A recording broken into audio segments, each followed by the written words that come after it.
All right. We are live. What is going on, everybody? This is one of your hosts of the Xbox 2 podcast. I am Randolph419, the man with the million. And with me, as usual, doing a second podcast back to back. The reason why we're late, the reason why we're 5 minutes late, but people will blame me for it.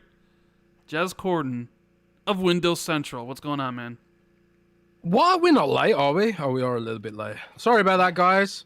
Although, I was here on time, so I'm going to blame Rand for that. No, you weren't. We were a little bit late. You're late. Yeah. No, well, whatever. We're here now. That's the important thing. And let's not play the blame game, Rand. We get to do that later with 343. Yeah, I'm sure you've just been biting at the, I'm sure you've been waiting I'm going to say all week, but literally since yesterday to talk about 343 and because they're your favorite Xbox developer, aren't they? Yeah, they're up there, man. They're up there, baby. I don't know. I don't know. It is what it is. It is what it is. I have no idea and all that stuff. Oh man, I'm just a happy camper today, Rand. I got loads of caffeine in me, so let's go for it. Let's go for a 5-hour show today, right? I don't know if I can do a 5-hour show. I don't know if I can. I've been running on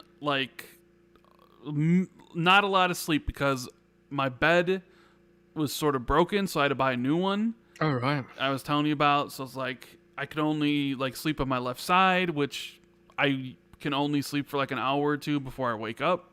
So, it hasn't been the best 2 weeks, but got the new bed today or yesterday actually. Nice. So I'm looking forward to actually breaking it in and actually sleeping for a solid, 12, 18, 24 hours because to catch up on the sleep I've missed over the past week and a half. You don't realize how much you really love and need sleep until you can't sleep, or you can only sleep in short increments. Oh, dude, I do. Trust me. Trust me. I had a really bad bed situation, but you can't. Investing in a good bed is a really good investment to make, man. Yeah. Well, yeah, we got a podcast to do. We do. Buddy. I know it's funny. Right when we were starting at this, my next door neighbor is literally doing something. I don't know if it's doesn't sound like he's cutting the grass, but he sounds like there's something electric running, and it is so loud to me, right?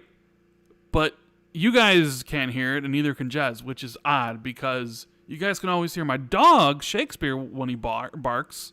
When somebody comes to the door, but you guys can't hear this. It's literally right next to the window.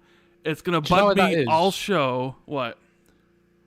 It's because noise cancellation is really good at cancelling out a droning noise. But when Shakespeare barks, it thinks, oh, that's important speech. The dog's trying to contribute. So it sends that right through. But I can hear it a little bit, but it's not bad.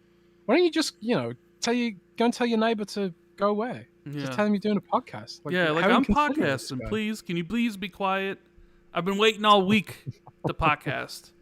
I just want to also make mention that I really appreciated all the birthday wishes last week. It meant a lot to me. And everybody that said something during the show in the chat and the people that reached out to me on Twitter. It's just amazing.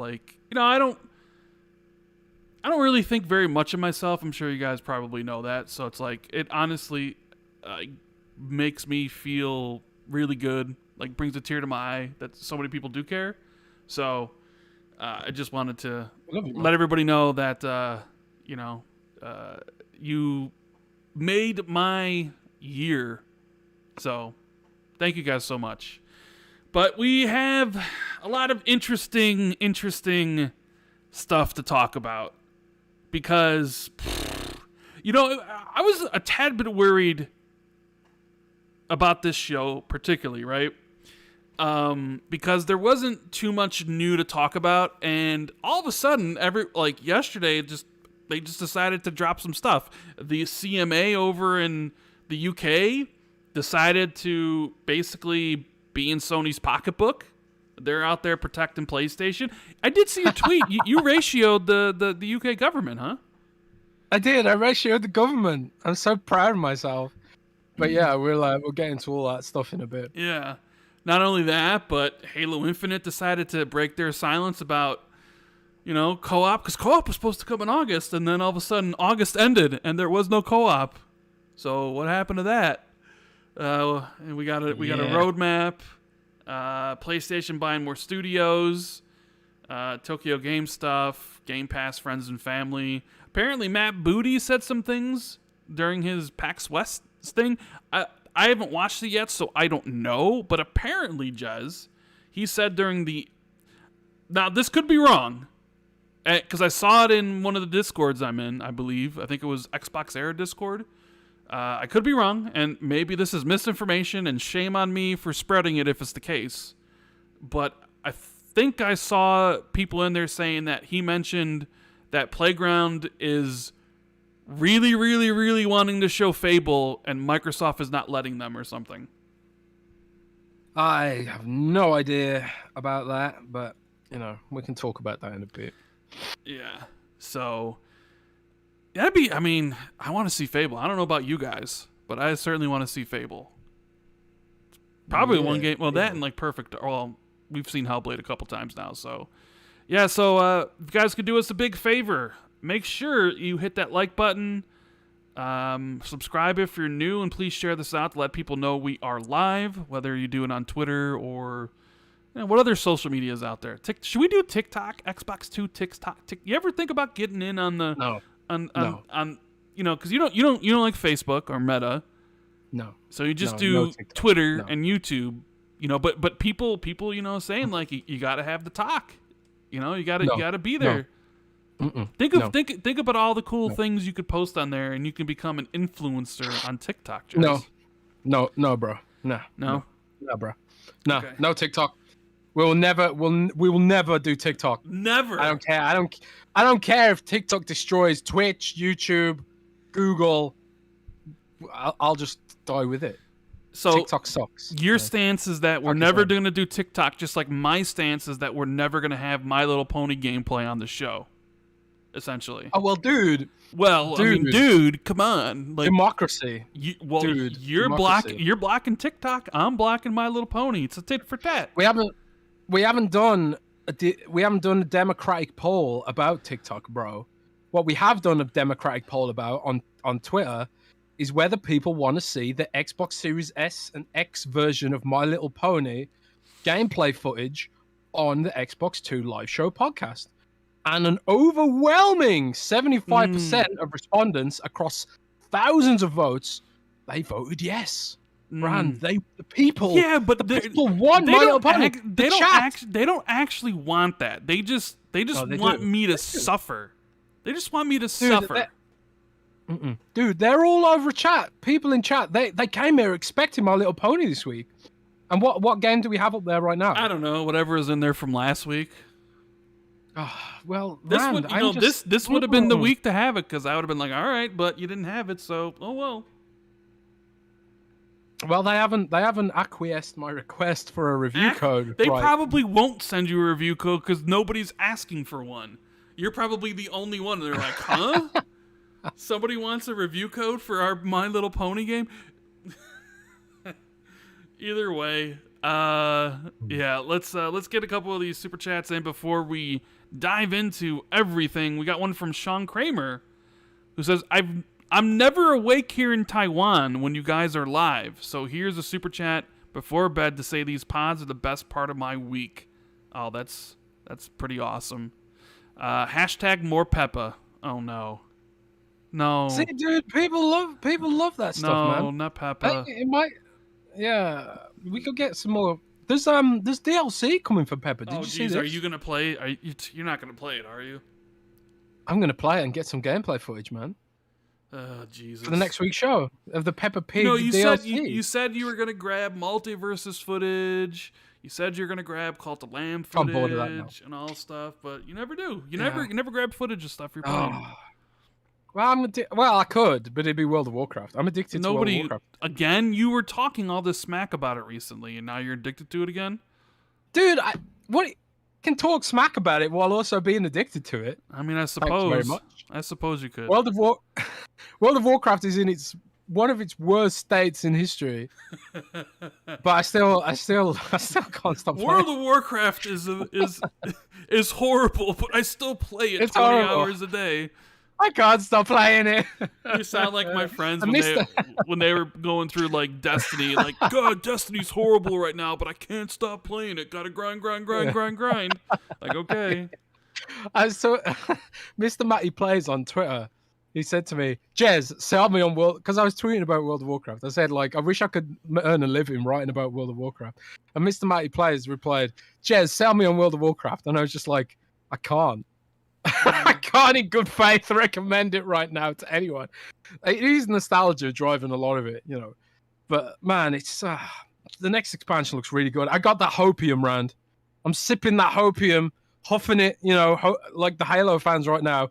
Well, actually, I think Halo fans have given up on hopium right now. I'd like to say, like, as bad as World of Warcraft is, or the state that it's in these days, I'm glad it ain't Halo. Dude, don't rub it in to the Halo fans that are in chat. I'm sorry. Don't rub it in. It's bad enough for the Halo fans out there that the franchise is in the state that it's in. You don't need to rub it into them and make fun of them. Make fun of them, you know? It's bad enough. Supernova in the super chat says, Jez for CMA 2024, hashtag let's go. Yeah, you should apply there. If I was part of the CMA, this deal would have went through already. Yeah, same. But you know, British government's not the most honourable government out there, so Microsoft just needs to, you know, do what Sony's doing, grease the wheels in the right place, you know, slip some of those MPs a little backhander, you know, slip that money right in there, you know. That's how British government works, so I've heard. So, you know. That allegedly, that's how it works. Yeah, you should say allegedly. Outbreak Podcast, thanks, buddy, for the super chat. He says, Rand, have a great show. Everyone hit the like button. Indeed. Make sure you do what he says. Hit that like button. And Flame says, you guys want to hear a joke? 343 still making Halo. Man, the Halo slander, although pretty deserved. Second Coming says, rip Halo. Oh, geez. How many Halo stuff is here? How many Halo super chats are we going to have throughout the show? Solus Curve says, I'm off early to listen live. You're all awesome. Thank you. You're awesome. Panda Man says, where's My Little Pony? What the F? Well, I mean, ask Jez. I don't think... Is the game even out? I don't think it is. It is out, but it's the PS4 Xbox One version. Oh. So what's coming soon is your boy X4K My Little Pony. 4K ponies, man. That's what we get. 120 hertz ponies at the end of the month. Oh, you see, being corrected in chat. So I was spreading misinformation. Apparently, Matt Booty wants to talk about Fable, and Playground is saying no. So it's the other way around. Oh, interesting. So I don't know why people were saying it was the other way in the Xbox Era Discord, but, you know, maybe they take after Nick when they... No, I'm not going to say it.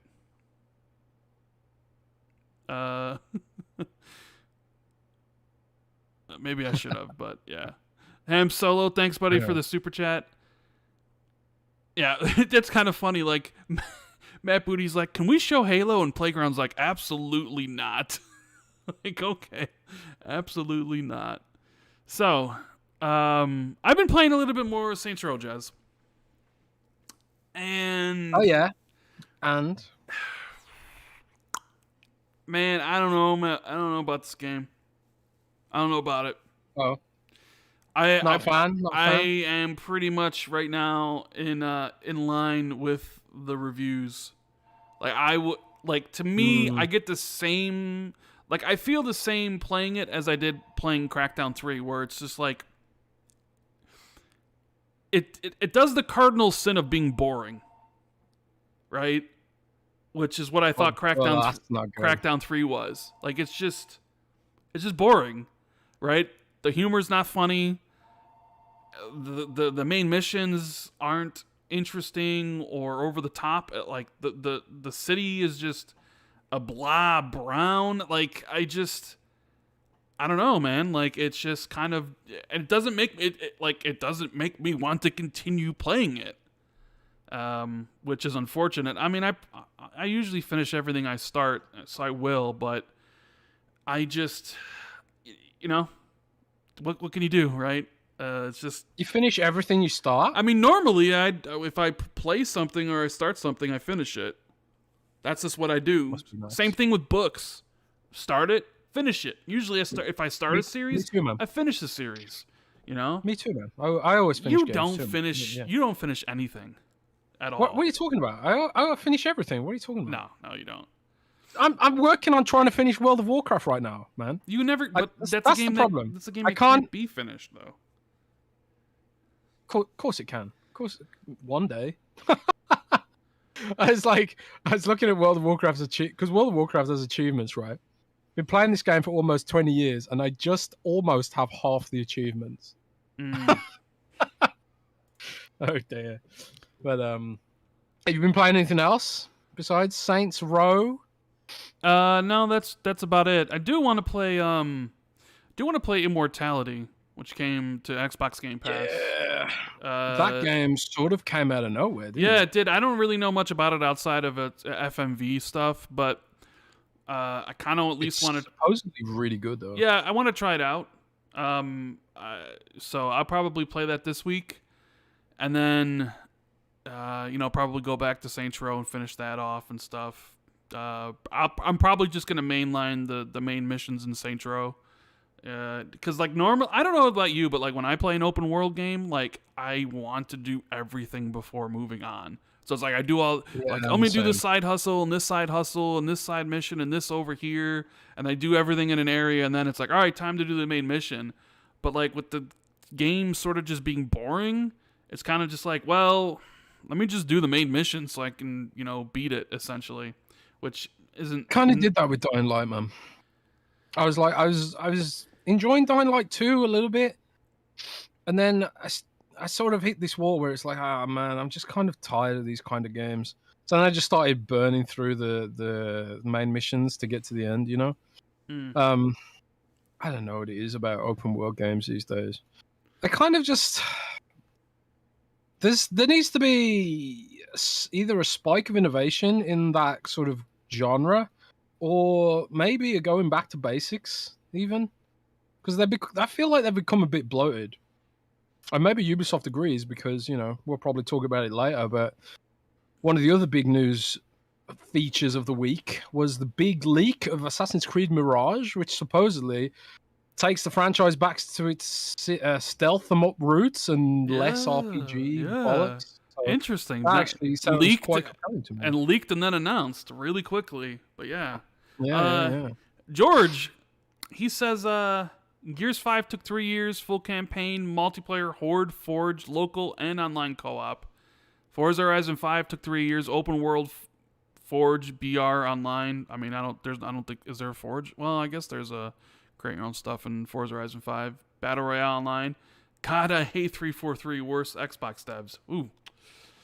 People definitely got opinions on that. That's a very spicy take. Spicy. Very spicy. God's Hitman says, why are Gears devs helping out with the State of Decay? I love the show. # rip Halo. Why are Gears devs... I think Matt Booty said that during Major Nelson's podcast yesterday or something. Yeah. I want to say. I haven't listened to that yet. So I haven't listened to it fully, but he said that, and this isn't news. I think this has been previously announced, that the Gears of War devs, they are wizards with that engine. They're comprised of many former Epic Games devs. They know the Unreal Engine inside out and backwards. They made that demo of the Matrix. So they are the gods of that engine. They are up there with Epic Games itself for using that engine. Sorry, I'm choking. So one of the issues that Undead Labs had with State of Decay 2, and I won't go into this in too much depth because we've got a lot to cover today, but one of the issues they had with State of Decay 2 was that they weren't that familiar with the engine. So a lot of the issues that the bugs and quirkiness of State of Decay 2, that was because they'd moved from the CryEngine to Unreal Engine for the first time. They didn't have a huge amount of experience with it. Obviously, that situation's improved now because they've been updating State of Decay 2 like crazy. Like it's not a true service game, but they sure as hell kind of treating it like one. I don't think I know any game that's been as supported as State of Decay 2 without anyone really clamoring for it. I think the community around State of Decay is really passionate, albeit small. But they've updated the hell out of that game, and we've heard that they're continuing to update the game in partnership with Wushu Studios. So the main Undead Labs cohort is now working on State of Decay 3, and being the wizards that they are, the coalition's contributing to the technological aspects of the game. So this only bodes well for State of Decay 3, in my view, especially because the trailer they put out for it sort of gave the impression of photorealism, and I've criticized Microsoft in the past for having these really flashy trailers which don't represent the final product. Maybe it will this time with the coalition helping out. We just have to wait and see. Yeah.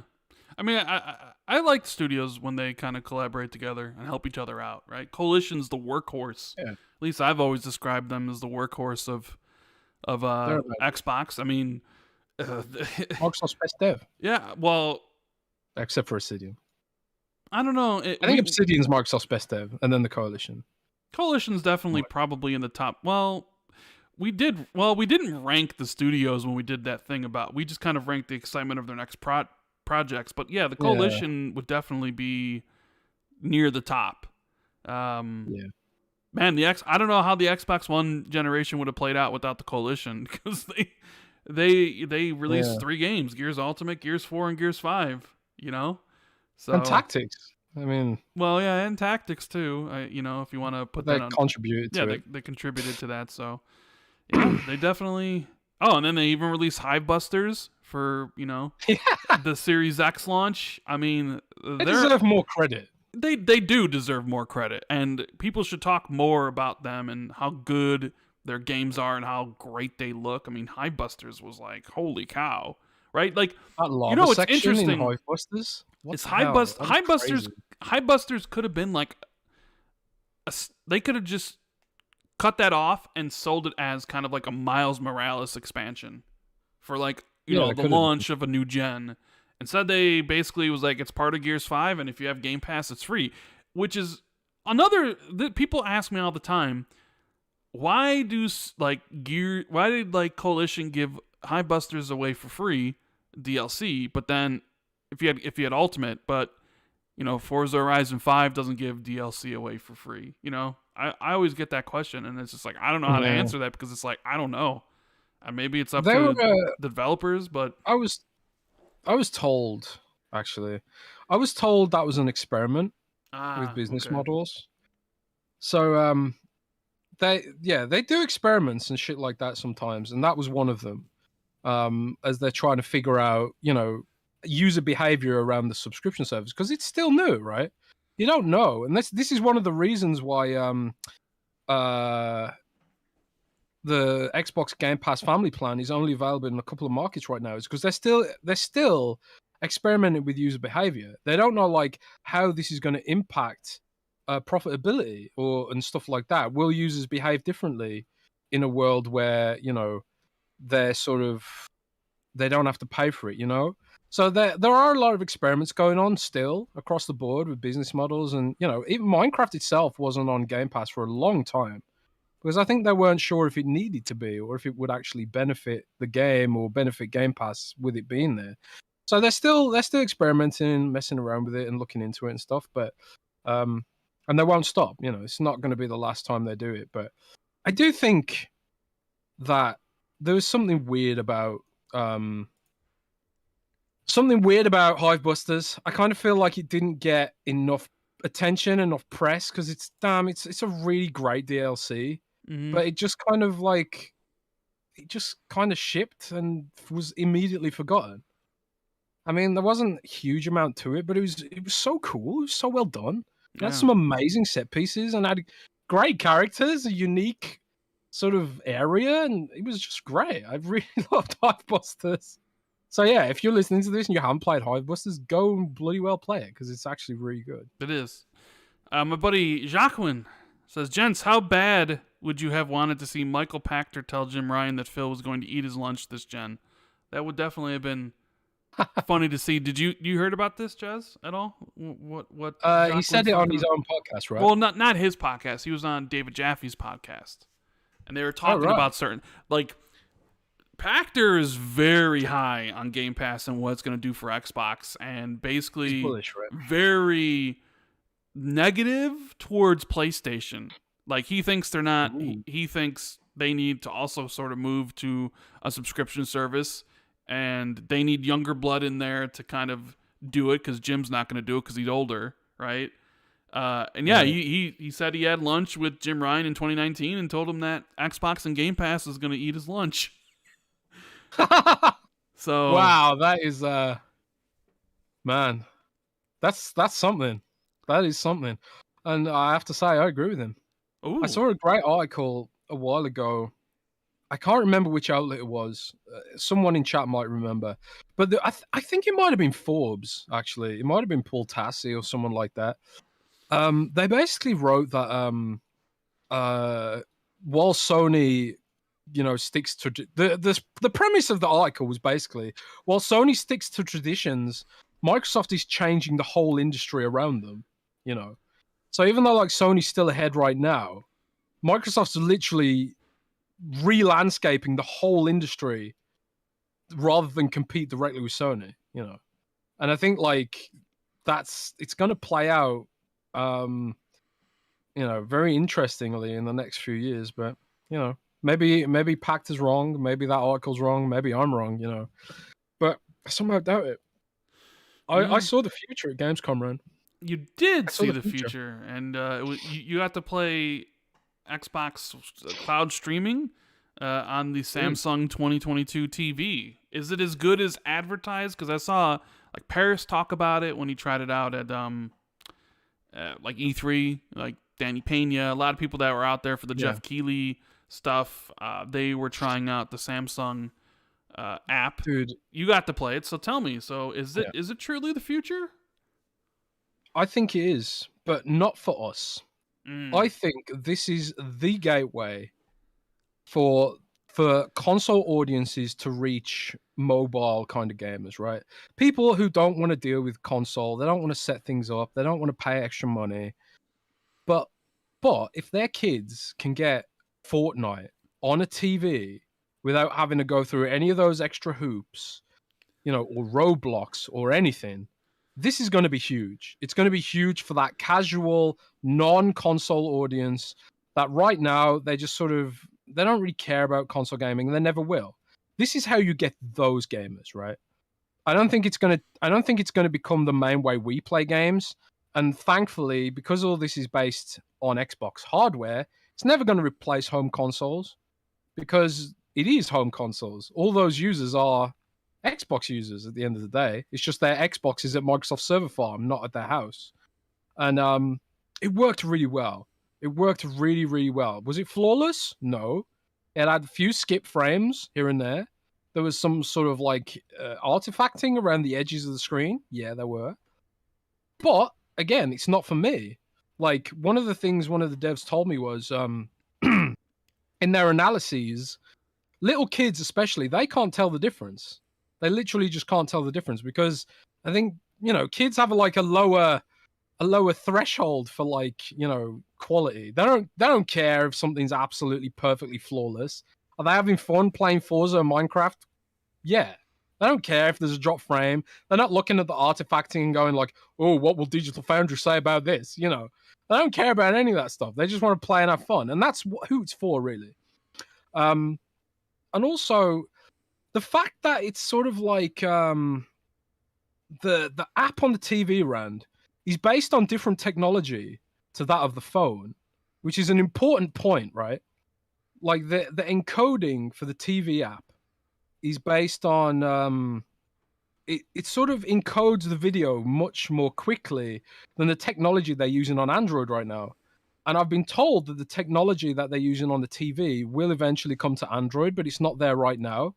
So it was also just faster and less susceptible to network fluctuations, of which there was a lot at Gamescom, because we were sharing the internet with everyone at Gamescom. They were just running this off Gamescom's internet connection. It wasn't a special pipeline to Microsoft servers or anything. It was just literally the production level xCloud. So yeah, and when going back to the original topic, Michael Pachter, when he's talking about the future, that's what he's talking about, really. It's about finding those new to Xbox gamers. It's not about replacing your console or my console. It's about finding new users, bringing more money to devs, and ultimately more games to devs, more innovation, more business models. If you can go to Atlas and say, hey, you want to bring Persona 6 to Xbox? We've got 150 million users when you include the cloud, and we'll put your game right front and center at the top of the TV app so everyone gets to see it, right? That's what it's about. It's about growing the audience, and I think it'll be the TV app combined with phone, web, and family plan. I think it's going to be huge, man. I think it's going to be really huge. And I hope it is, because I want more games, and I want more stuff. Loads of stuff. Loads of stuff. Well, you wrote an article about it, right? It's on Windows Central if people want to read more. So, yeah. RDX Uneffet says, love what Tom Warren said about the ABK deal in the UK. Yeah, that was... I kind of agreed with him. So did Hoglaw. I mean, we'll talk about it, but he basically said that it seemed like the CMA was sort of protecting Sony, protecting their number one spot in the UK gaming market, rather than protecting competition or protecting customers and consumers or whatever. So yeah, it was definitely weird. So Hargeet Channy, thank you, buddy, for the super chat. He says, looks like Sony sent the same info to all the agencies that they sent to Brazil. Don't blame them, but it's ironic the CMA, which is designed to regulate monopolies, is protecting PlayStation, a monopoly for AAA console games in UK. Interesting. Although, would you classify them as a monopoly for AAA games? I don't think so. Nah. I mean, I get his point. That they're sort of like they're the front runner when it comes to like the sort of classic what we think of as high quality AAA games, whereas Microsoft's been on the back foot for a while, right? But the thing is, we'll talk about it more in a bit, but I don't think the CMA's got a leg to stand on. We'll get into why in a bit. Poochie's been a member for 9 months, says, I feel like it'll be State of Decay 3 versus Last of Us Factions, which is pretty exciting.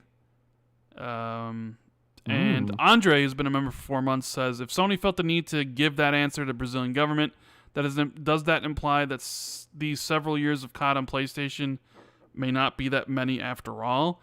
Well, that's certainly something we're going to be discussing, because that information came out today from Tom Warren, who had Scoop. Phil Spencer talking directly to The Verge.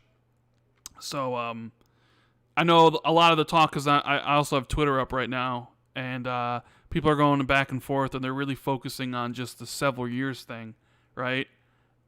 Being like, I told you, like they're gonna make it exclusive after the several years is up or whatever. But I have my own take on it, which we'll talk about. Charging Buck says, could Xbox be looking at the studios currently working on COD to take over, help with current and future development of Halo when the deal closes?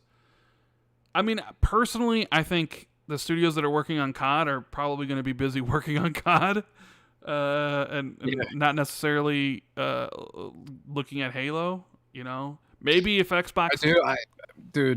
I really like my idea Okay. of a Call of Duty Halo spin-off. I really like that, because I do kind of like the Halo universe, but I much prefer Call of Duty's combat. So if they did like Call of Duty Halo ODST, where you don't play as the Chief and it has more Call of Duty style gameplay, just a spin-off, I think that'd be sick.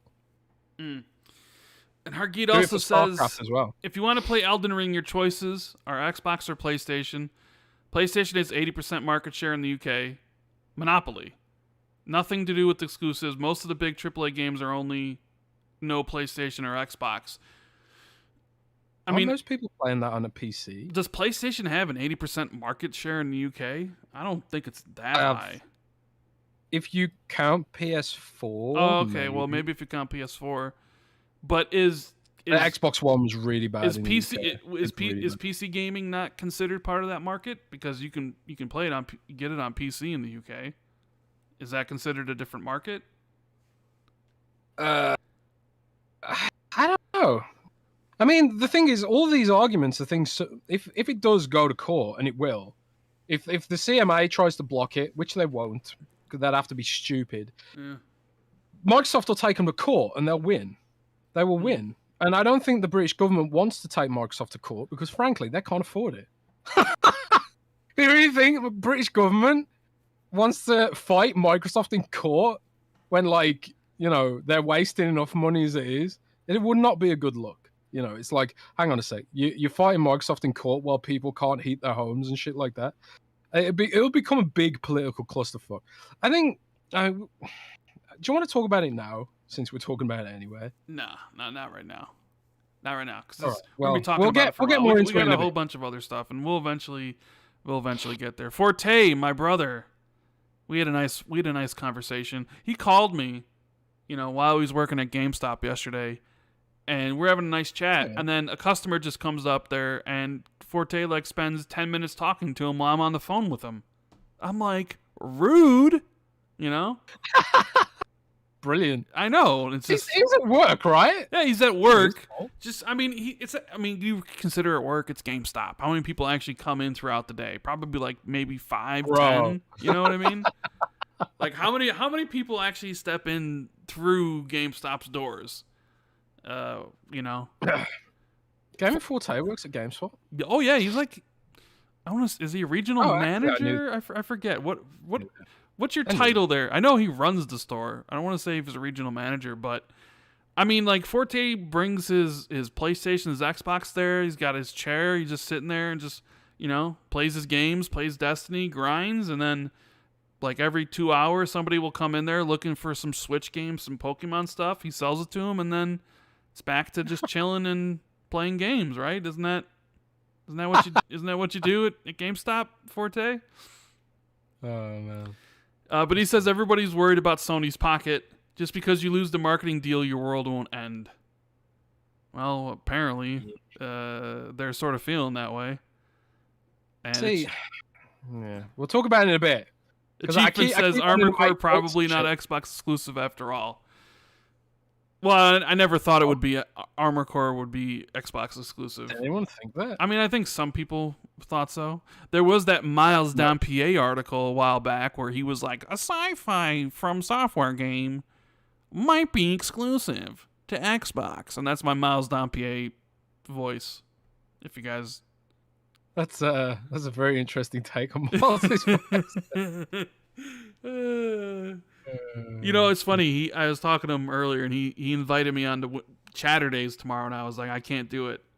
And then Gaz invited me on Go Live, and I'm like, I can't do it either. I'm sorry. So Miles is going solo. Poor Miles. I can't even do it either. I wanted to offer. Because Rand, I have to tell you something. What? We're probably doing a Saturday podcast next week. A Saturday podcast next? What is this, man? We were getting into the groove of Fridays, and then you went to Gamescom. So why? What's going on next week? Why are we doing? I'm hitting the beach. Saturday. The beach. I'm hitting the beach, man. I'm going on vacation. Can't you podcast from the beach? Well, I'm traveling back on Friday, you see, so I'll be in a train. I mean, I could podcast from the train Wi-Fi, but I might drop out every time we go into a tunnel. So I don't think it'd be a particularly great experience for those who are listening. But we'll probably be on Saturday next week. Yeah, maybe even Sunday.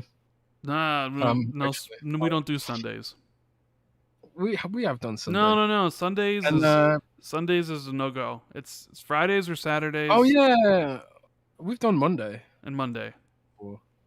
But we could do Monday because no. We'll do Saturday. Xbox news next week. We have to do the podcast because we're sort of kind of required to. So We're contractually obligated. Yeah, but that's what I mean. We might have to do it Monday if something goes wrong with my trains or something, because this has happened before. What is going on? All right. German trains are not the most reliable. Hargeet drops another super chat and says, console is a different market than PC, much like Blu-ray disc versus streaming. And the market share is much worse everywhere else. UK is one of the best markets outside of USCA for Xbox. Okay. So, Alfonso says, Jez going into Speedo to the beach. Yeah. I actually bought a new swimwear, actually. So, I'll send you pictures, guys. Don't worry. I'll send you sexy pictures of me at the beach. Sexy pictures. Oh, actually, there's the where I'm going, there actually is a nude beach. Really? You're not going there, are you? For real. I don't know. Maybe I will. Maybe I will, man. What? I don't know. Well, Does America not have those? I was surprised too. I was like, oh, Germany has nude beaches. All right. But yeah, half the beach is designated nude beach. So I don't know. I mean, I would assume there's nude beaches in the U.S. somewhere, but I don't know for sure. No wonder you've been using the Manscaped stuff. You're going to a nude beach. Yeah. Oh dear. Yeah. Flame says, "Don't do it, Jez. Don't do it." Thank you to Simon Ebbs for becoming the newest member of the channel. Appreciate the support. Enjoy the emotes. And Forte comes back and says, "Not all GameStops are dead slow, Rand," with eye emojis. Well, you never know. But you know what? Let's talk about Halo first. Halo? Yeah, we'll talk about Halo. Topic. Let's talk about Halo because... Let's talk about some Halo. Man, oh man, oh man, oh man. The reaction online yesterday was something else. And... Yeah. Oh man. Yeah, so let me bring up my tweet because I tweeted it. This is what I tweeted. Halo Infinite really should be launching this fall. Don't you guys agree? Like, now that we have the benefit of hindsight on all this. An achievement says we need a Manscaped simulator game. You should make one, Jez. But now that we have the benefit of hindsight, it really does feel that, man, 343 sort of rushed the game out the door to meet the deadline, to, you know, kind of hit that 20th anniversary, have it out for the last holiday. But we didn't know at the time that it seemed like maybe they compromised their live service department. I don't know, the live service people, because, man, it was slow on content. So it was like, everybody rush, get this game out, but you didn't have like that 6 months of content that you need for a live service already made, ready to go, which is kind of standard for AAA development for these live service games, right? They're not just making like Season 3, finishing it and putting it out. They already have, when Season 3 comes out, like Season 4 and 5 already made. And they're working on Season 6 when Season 3 releases. Isn't that how it works, Jez, right? Yeah, something like that. So, people were wondering, hey, what's going on with Halo Infinite? Because, in their original Halo, so back to my tweet, because, I said, does anybody remember when co-op was delayed the first time? Which, this was a kind of stickler when they originally announced that Halo was not going to ship with co-op. It was going to come in March. And there were some gamers that wanted it to be delayed to launch feature complete. But others said that those that wanted it delayed were selfish. Do you remember this? I remember. Pepperidge Farm remembers. Pepperidge Farm remembers. Because there was this whole thing. It was like, no, if the campaign and the multiplayer are ready to go, don't hold it up for co-op or Forge. Just release it. And then people were like, well, what about releasing a feature complete product with everything like all the Halo games had? It's like, no, man, you're selfish. You're only thinking about yourself. I want to play the campaign today. You know what I mean? And I agree with that. Here's Paris in the chat trolling me. He says, I'm right here on time. Rand wants everything all at once. I mean, I broke my rule yesterday, Paris, because one of my favorite things is Lord of the Rings. So just like with Wheel of Time, which is my favorite book series, I watched that week to week, and I had to watch Lord of the Rings. I watched the 2 episodes yesterday, so I broke my give me everything all at once. So you admit it's better? No. It certainly isn't better because I want to watch the next 6 episodes. I only broke my rule because Lord of the Rings is that important to me, and I wanted to watch it. So now that Paris is here, though, I kind of feel dirty for doing that because now he's going to hold it against me. Rip. You know? So, yeah. I don't know if I've ever said this on the show, but I read Lord of the Rings in high school, loved it, right? And then when the movie came out, a very long time ago, and the movie came out, Fellowship of the Ring, you're not going to believe me, but I literally saw Fellowship of the Ring at the theaters 20 times. What? I literally went and saw Fellowship of the Ring because it was so I remember going with my buddies for the midnight, and then I loved it so much. It touched me. I was so emotional, especially, I always say, I would stop going when Boromir's death scene didn't affect me. I didn't get emotional, right? So, went with my friends midnight, and then I took my other friends who didn't go, during the week, and then I took my sisters to go see it, and I took my brother, and then I took my rest of my family, my mom and my dad. Then I went with took my sister and her friend to go see it, and then I went with a couple of my friends who hadn't seen it. I was in love with that movie, and I had seen it. Like I said, I saw it 20 times at the show. I've probably seen it I've watched the extended edition of that one 5 times. If you ask me what my favorite movie of all time is, I'll tell you it's Lord of the Rings. Okay. We get it, Rand. You like that movie? Yeah. What? Are you saying I should stop talking about it? No, it's my podcast. I'll talk about whatever I want. But Rand, it's not even that good. Shut up. You know it's better? What? The Matrix. Matrix is pretty damn good too.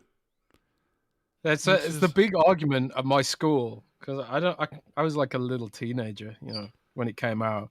Everyone was like, "Oh, the Matrix is better," and everyone's like, "No, the Lord of the Rings is better," because they sort of came out similar sort of time, I think. But I don't know. Yeah. Josh wants to know, how does the Lord of the Rings follow from the films? It doesn't. It doesn't have anything to do with the films. They're legally, contractually obligated not to have anything to do with the films. So. Oh really? Yeah, they can't mention anything from the films or anything. So. How does that work then?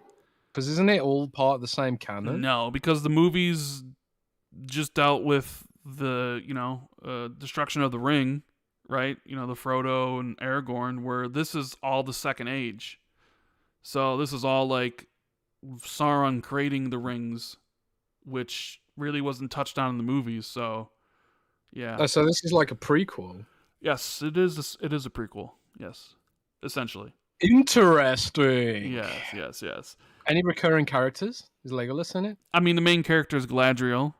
One of the other main characters is Elrond. So I mean, there are characters. The same actors though? No, not the same actors because they're younger versions of those characters. But either way, back to gaming, back to Halo, because I don't want to hear Jez go off because I also have some issues with this as well. But so yeah, I haven't got any issues with it. I think it's hilarious. I know you. Well, but I was just saying, the benefit of hindsight. There's a lot of people saying, "Hey, launch it, feature complete." People were like, "No, I want to play it this holiday. Come on, man." And well, yeah. So they released their roadmap, and what do you know? Campaign co-op got delayed again, along with Forge. So on November 8th, they're releasing a winter update that'll have the Forge beta, campaign network, and co-op and mission replay, a free 30-tier battle pass, and 2 new maps, Detachment and Argyle, which I believe are Forge maps, They also released a 30-minute video explaining all this stuff and kind of talking about the things they're doing at the studio to like fix all the issues they're having, and they apologize, all this sort of stuff. They also have Match XP beta, and it's the only time I've ever seen a game have to run a beta for XP. A new game mode, Covert One Flag. They got a December event, a January event, and quality of life improvements. And then Season 3, which was originally supposed to start November 8th, when they talked about all this stuff in April. That now begins on March 7th. And that includes 2 new maps, an arena and big team battle map, a new weapon, new equipment, and a 100-tier battle pass. Includes a custom game browser, in-game reporting, so it only took them a year and 4 months to get in-game reporting in. A new game mode, VIP and escalation. So I really hate this, like these old like game modes as like content. Like, we got escalations coming, it's new content. Like, game modes aren't content, man. Especially game modes that have always been in Halo. They got a new Fracture event, a new narrative event, an update to Forge, and more quality of life improvements. And also, because of this, they canceled split screen co-op campaign. And yeah, so you know what? Rip. Give me your thoughts, Jez, and don't hold back. Say what you mean. Say what you mean from your heart. Because you know what? I did see some people on Reset Era that in the Xbox thread, the only thread that's worth reading on that website, they weren't too happy with you because they felt like you were sort of damage controlling all this stuff, and they feel like you're lately you've been making excuses for the bad things Xbox has been doing. So address this.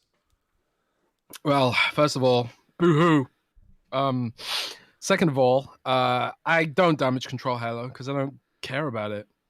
You know, damage control is not something I'm interested in doing.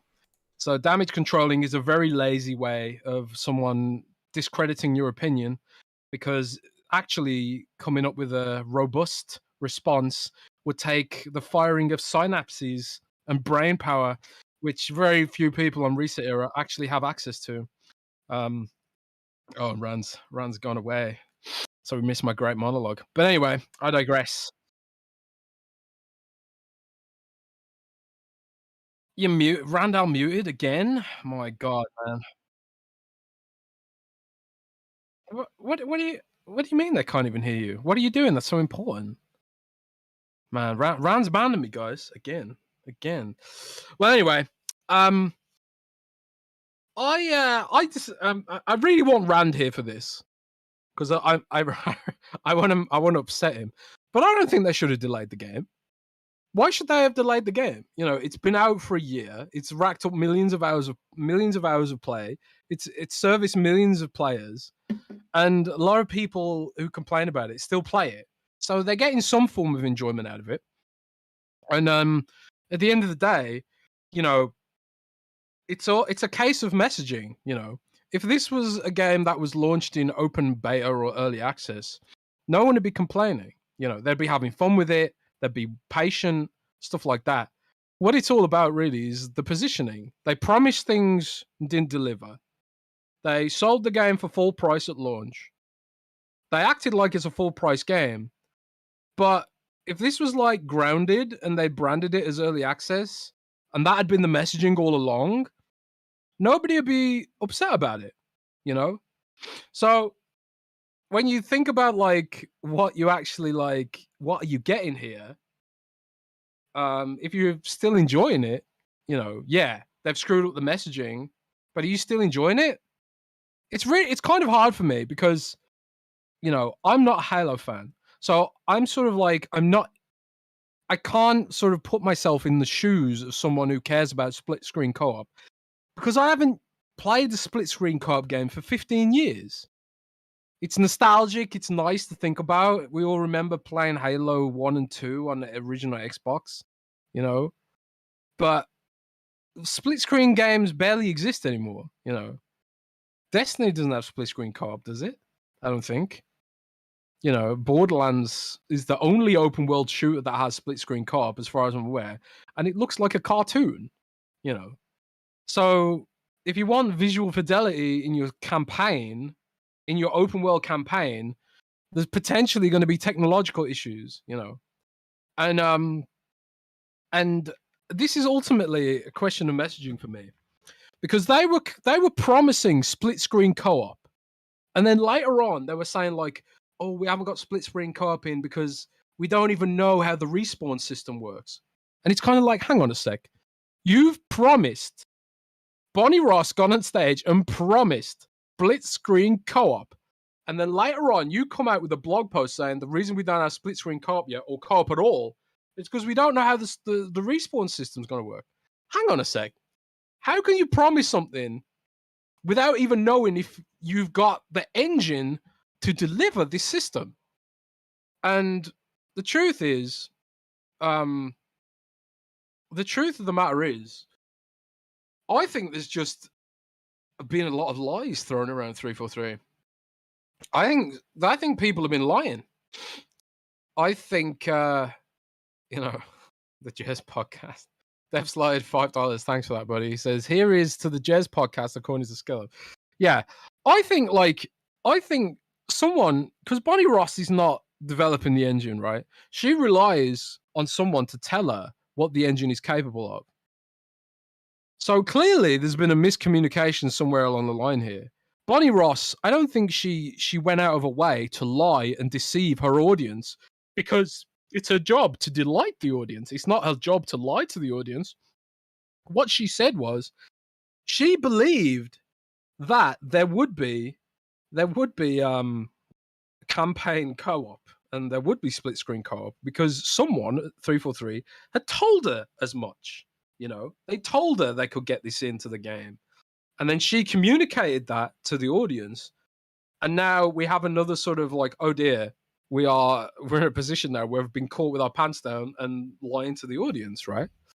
So at the end of the day, this is a structural issue at 343 that they need to be transparent about and fix. Why isn't Bonnie Ross getting the correct information? Why isn't she getting the correct information?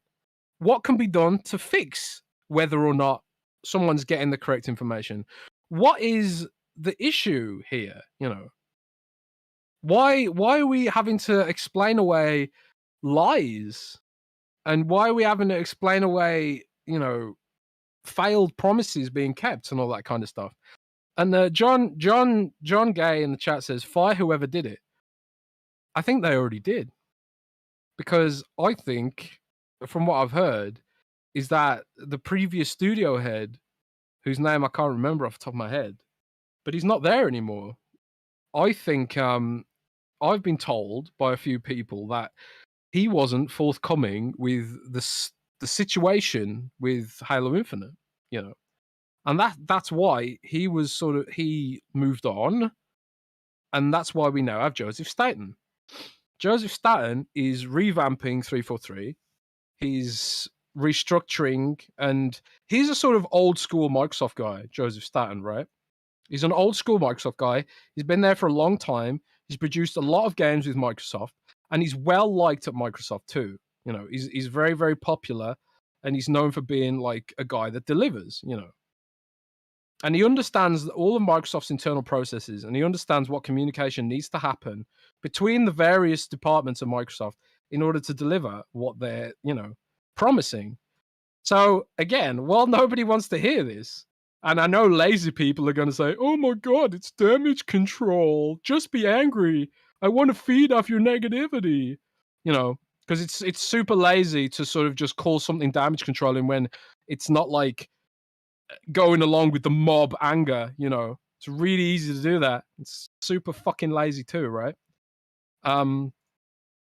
The fact of the matter is that 343 and Halo is just sort of a bust right now. But I also think they can recover.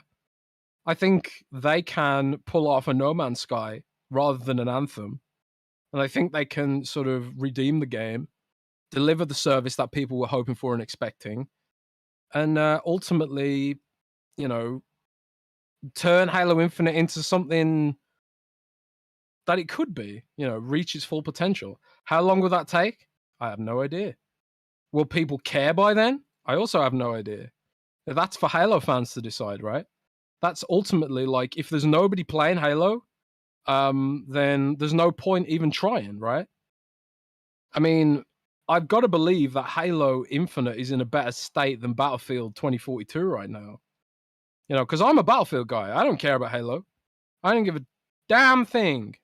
I don't give a damn thing about Halo. I don't enjoy the gameplay. I don't really care about the universe that much. But I care about it on behalf of, you guys, because you guys care about Halo, and it's very popular in the Xbox ecosystem. I've always been a Gears guy. I've always been a Battlefield guy. So I'm like, the way you guys are feeling about Halo right now is the way I feel about Battlefield. What the hell has EA done to Battlefield? Look at Battlefield. Battlefield's a mess right now as a franchise, right? I'm back. But maybe they can and will pull it back. I mean, Rand, I'll just round off what I was saying, right? Okay. Because I'm not gonna repeat everything that I said. Well, you but don't I have basically to. said that, like, were you listening? No, I had to go upstairs. Well, I just, for the sake of the discussion, right? I was basically just saying that, in a sort of roundabout way, that I think there's been miscommunication at 343 internally. I think the former creative director, whose name I can't remember, is it Chris? Chris? Chris Lee's former. He's the former one, right? Mm-hmm. Now, from what I've heard, is that there were promises being made that sort of got miscommunicated, lost in translation during the COVID stuff or whatever, and that led to promises being made that ultimately they didn't even have plans in place for, like split screen co-op. The engine was never designed for split screen co-op. They didn't even have a plan for co-op. They didn't even know how the respawn system would work, and all this kind of stuff. So they're promising things that they didn't even have a plan for. So there's been miscommunication, and now also, like, we're in a place now where Joseph Staten's in charge, and basically, Rand, in a roundabout way, I was just kind of saying, like, I think that they're heading in the right direction, and that Halo Infinite can eventually do a No Man's Sky and sort of rise from the ashes and become the game that people want it to be. But you're not allowed to have any sort of positivity about Halo, or you're damage controlling, because all the YouTubers have spoken, right? Every YouTuber now hates Halo, and you've got to be angry. We've all got to be angry, guys. All of us together, we've got to be angry. Non-stop anger. Every clickbait tile, every editorial has to be angry or negative. You can't have any positivity or any hope or and the possibility that Joseph Staten's restructure will eventually lead to a sort of No Man's Sky renaissance for the game. You can't have anything like that. If you do that, you're damage controlling. Wah. You're a Halo fanboy, even though I don't like Halo, But I think, like, because I'm not a Halo fan, I can sort of see it in a sort of less emotional way and just be like, well, I've sort of seen other games come back from this kind of state. Well, look at Final Fantasy XIV, Realm Reborn. It went from, like, the worst MMO to arguably the top MMO, and stuff like that. And people saying, what positivity? It's been 6 years in development. Yeah, I mean, they've screwed up. But what are you going to do? You're going to be angry for the next year? Or you're just going to be like, well, screw it, I'll play something else? At some point, you kind of have to let go and just accept that there's nothing you can do about it. Voice your displeasure constructively, but you're not entitled to be non-stop angry about it, because it just doesn't help anyone, I don't care. How do you feel, Rand?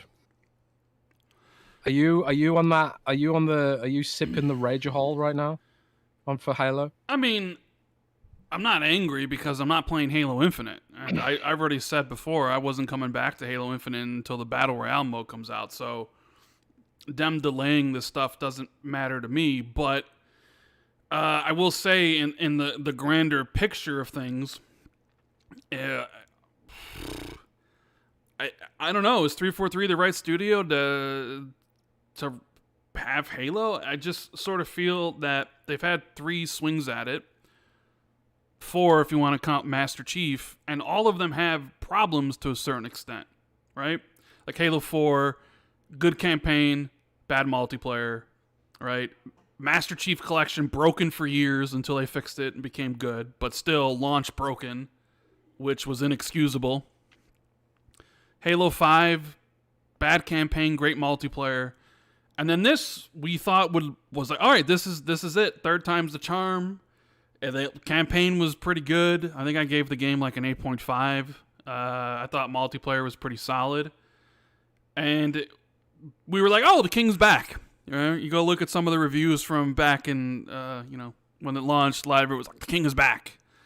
Except, obviously, nobody knew that their live service was going to basically be the downfall of Halo Infinite. So, I don't know. I think they've had management problems for the longest time. I sort of feel like you went from Halo being the flagship franchise for Xbox to now it's not at all. And it's not necessarily because I don't think Halo became less popular. I think it's because other games became more popular, and Halo's sort of mismanagement over the years has, deflated it in people's eyes. I mean, I'm not going to say Minecraft is Xbox's flagship because Minecraft's everywhere, right? And I'm not going to say Call of Duty will eventually be Xbox's flagship because that's going to be everywhere. So like a game that is only on Xbox, what is the flagship now? Forever it was Halo. I mean, Phil Spencer even said in 2011, if we lose our way with Halo, we lose our way with Xbox. I mean, it certainly just seems like they've lost their way with Halo Infinite. And what are the problems with Halo Infinite? Was it, is it a tech problem? Is the engine that bad? I mean, we'd always heard stories about Destiny, like Destiny's engine was really bad, and it was one of the reasons why they couldn't really make a lot of content quickly, so they had to shelve it to move to Destiny 2, so, they could actually work on it better. Is the Slipspace engine causing a ton of problems? Was the management and the scope of the game not pitched well to everybody working on it? Obviously, the pandemic doesn't help, but I don't know, like, it certainly seems like other studios have managed well with their live services in a time where, I mean, you're going to be sitting here a year and like a few months after the launch of Halo Infinite, and you got, 6 new maps, 4 of them Arena, and 2 Big Team Battle, but 2 of them Forge maps. It's like, are people doing a post-mortem on what exactly went wrong? And if the people responsible for what went wrong, if they're still at that studio, then they got major problems. Like, anybody who is responsible for the way Halo Infinite is right now needs to be, I think, shown the door. Because, I mean, how many chances do you get to basically have to... Because it's like every time that 343 gets a hold of Halo, it's like it was really popular, and now it's probably at its least popular point. And the whole reason for going to free to play was to sort of bring it back up to the popularity it used to have, and that didn't work out at all, right? Nobody plays it on PC. That was supposed to be the big thing. Oh, it's PC and it's free to play, but it doesn't really seem that worked out at all. So, I don't know. I'm flabbergasted that I'm flabbergasted that this has gone on as long as it has, right? Oh. To a franchise that arguably should be bigger, right? And it's just to a studio that is, Microsoft's biggest studio with the biggest budget. And it doesn't really seem that way, right? It doesn't seem like they're the studio with the biggest budget, because it certainly doesn't seem like it when you play Halo Infinite. So it just makes you like scratch your head. Be like, what happened with this game? And then you have the promises, like, okay, split screen co-op being canceled, right? Now, I haven't played a split screen co-op game in forever, so I don't care. I never would have played it. However, you can't go on stage and say all future Halo games will have split screen, and then not have split screen in your next game. Like, you shouldn't be making promises in perpetuity. That's just like, it's like Bonnie Ross said that in 2015, 2016 or whatever, and they got the cheap PR hit, like, all future Halo games will have split screen. It was like, yay, right? But now, because of, the engine and the way it is and all the problems that they do have, like, I think they even said in the video, like, yeah, we pulled people away from doing split screen because we had other issues that are more important that needed fixing.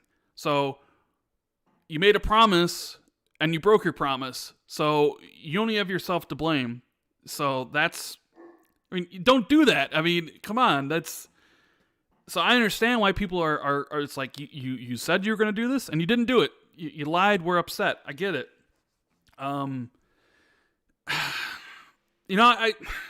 I've given 343 3 chances, right? I'm starting to think maybe it's time for someone else to have the reins of Halo.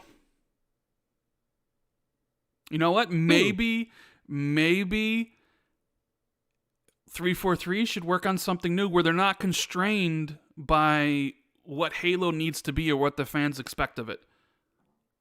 Have them make a new IP where they can put all their creativity in it and do something new, and give Halo to a new steward.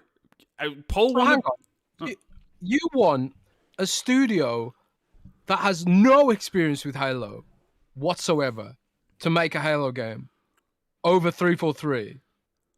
Like, it's. I think what you're arguing for is that Halo dies. I mean, because there is no studio that can do Halo. If 343 can't do Halo, then nobody can, in my view. I don't know. I don't necessarily there is agree with that. There is nobody but Bungie who would make sense, and that ship has sailed. Bungie's gone. Sony have them. That's the end of it. I think you're arguing for the death of Halo. There's no one that can take that on. There's no one that can take on that challenge. I don't think. I think, like, if 343 can't do it, then maybe the fact of the matter is Halo's just gotten to a point where it can't meet the expectations of its fans, and it can't adapt to meet new audiences and find new players. So I think we just kill it. We just let it die, man. All good things. Halo die, bro. All good things come to an end at some point, and I'm not advocating for the death of Halo. You think it's so bad that it needs to die? That's not what I'm saying at all. I'm saying maybe there's someone out there that could take it. I'm not even saying, like, you could talk about spin-offs. What if Machine Games could do a spin-off Halo? Like, you can't put that out, you can't put that into the world without having a plan for it. You can't just say, I don't run Xbox. I don't need to have a plan. Yeah, but like, it's just wishful thinking at that point, man. It's literally wishful thinking. Like, they could barely spin up a studio to make Perfect Dark. They had to bring in Crystal Dynamics. All the original team from the Initiative left. And you want him to make a new studio for Halo. No, I'm not saying you need to make a new studio. My perception of the Halo community is that they are restlessly critical. Yes, they are. they are. Yeah, and you want a new studio to give it a go. I don't think that's vaguely logical from my moment. I don't know. I just said, they've had 343's had plenty of opportunities, and it seems like they can't get it right. And okay, sure, I can give the benefit of the doubt to Joseph Staten. He hasn't really been there long enough. It certainly seems like this is his show now. He's cleaning house, so you might be right. Maybe 2 years from now, maybe if you deleted Halo Infinite today, completely forgot about it, and then 2 years from now you load it up, maybe it does have that sort of No Man's Sky renaissance, where it's like, oh my god, look at all the stuff that's in Halo Infinite now. All it needed was time, right? But still, it's like it never should have gotten to that point. It never should have gotten to the point where this happened. Like I said, Microsoft's biggest studio, their biggest IP, and it just seems to be continually mismanaged over and over and over and over again. So, could it end up like No Man's Sky? Yeah, it could. But could it end up like Anthem? Maybe. I think both are possibilities. You know? It's sort of sad to see what Halo has become. I mean, there are some people in the chat who are like really offended that I'm not taking a view of like, oh my god, fuck 343, because like I've been through this with World of Warcraft, right?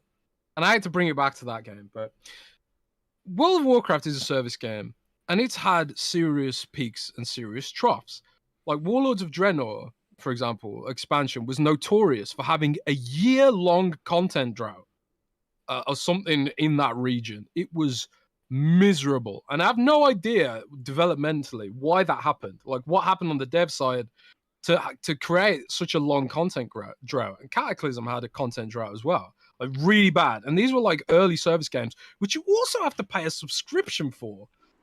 You know what I did, Rand? I stopped playing it. I took a break. I played something else. You know, I can't bring myself to be consumed with rage and entitlement. Like, there's something about Halo that makes people feel like really angry. I kind of feel like I don't get it. I honestly don't get it. I really don't get it. Like, I love World of Warcraft as much as anyone loves Halo, but like when WoW's bad, I'm just kind of like, I'll stop playing it for a while and I'll play something else, and maybe World of Warcraft will get better again. Maybe 343 will sort things out. Give Joseph Staten a chance. That's how, like, my mentality is. Like, Joseph Staten's only just come in. Give him a chance. Like, World of Warcraft Dragonflight is the first expansion under Mike Ibarra. I'm going to give it a chance, you know. I don't get this sort of witch hunt mentality of, like, someone needs to be on the chopping block for this. Chris Lee's already been ousted. They've already restructured Halo. You know what more do you want? You know, and a lot of people talk about Bonnie Ross, replacing Bonnie Ross, but Bonnie Ross doesn't develop the game. She's more on the business side, managing the whole franchise, and maybe she hasn't done a great job of that. A lot of people didn't like the TV show, but qualitatively, I was in a pub, and there was a table next to us. They were discussing the Halo TV show, and they were saying, oh, have you seen the Halo TV show? It's really good. And they were also saying, I've never played the games. You know? So maybe the TV show was made for people who've never played the games to maybe bring them into the franchise. I don't know. But the fact of the matter is, Halo clearly makes enough money for Bonnie to keep her job, you know? Whereas like in World of Warcraft, if everybody stopped playing it, I'm sure somebody would get fired, you know?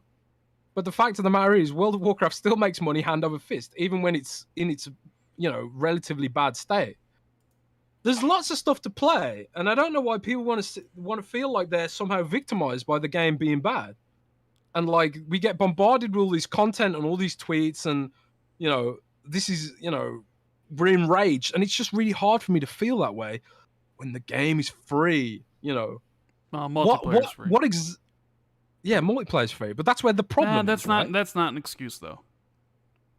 Why isn't it an excuse? Because it's not an excuse. It's just like, they owe you fucking nothing, Rand. It doesn't matter. They owe you nothing. What do they owe you?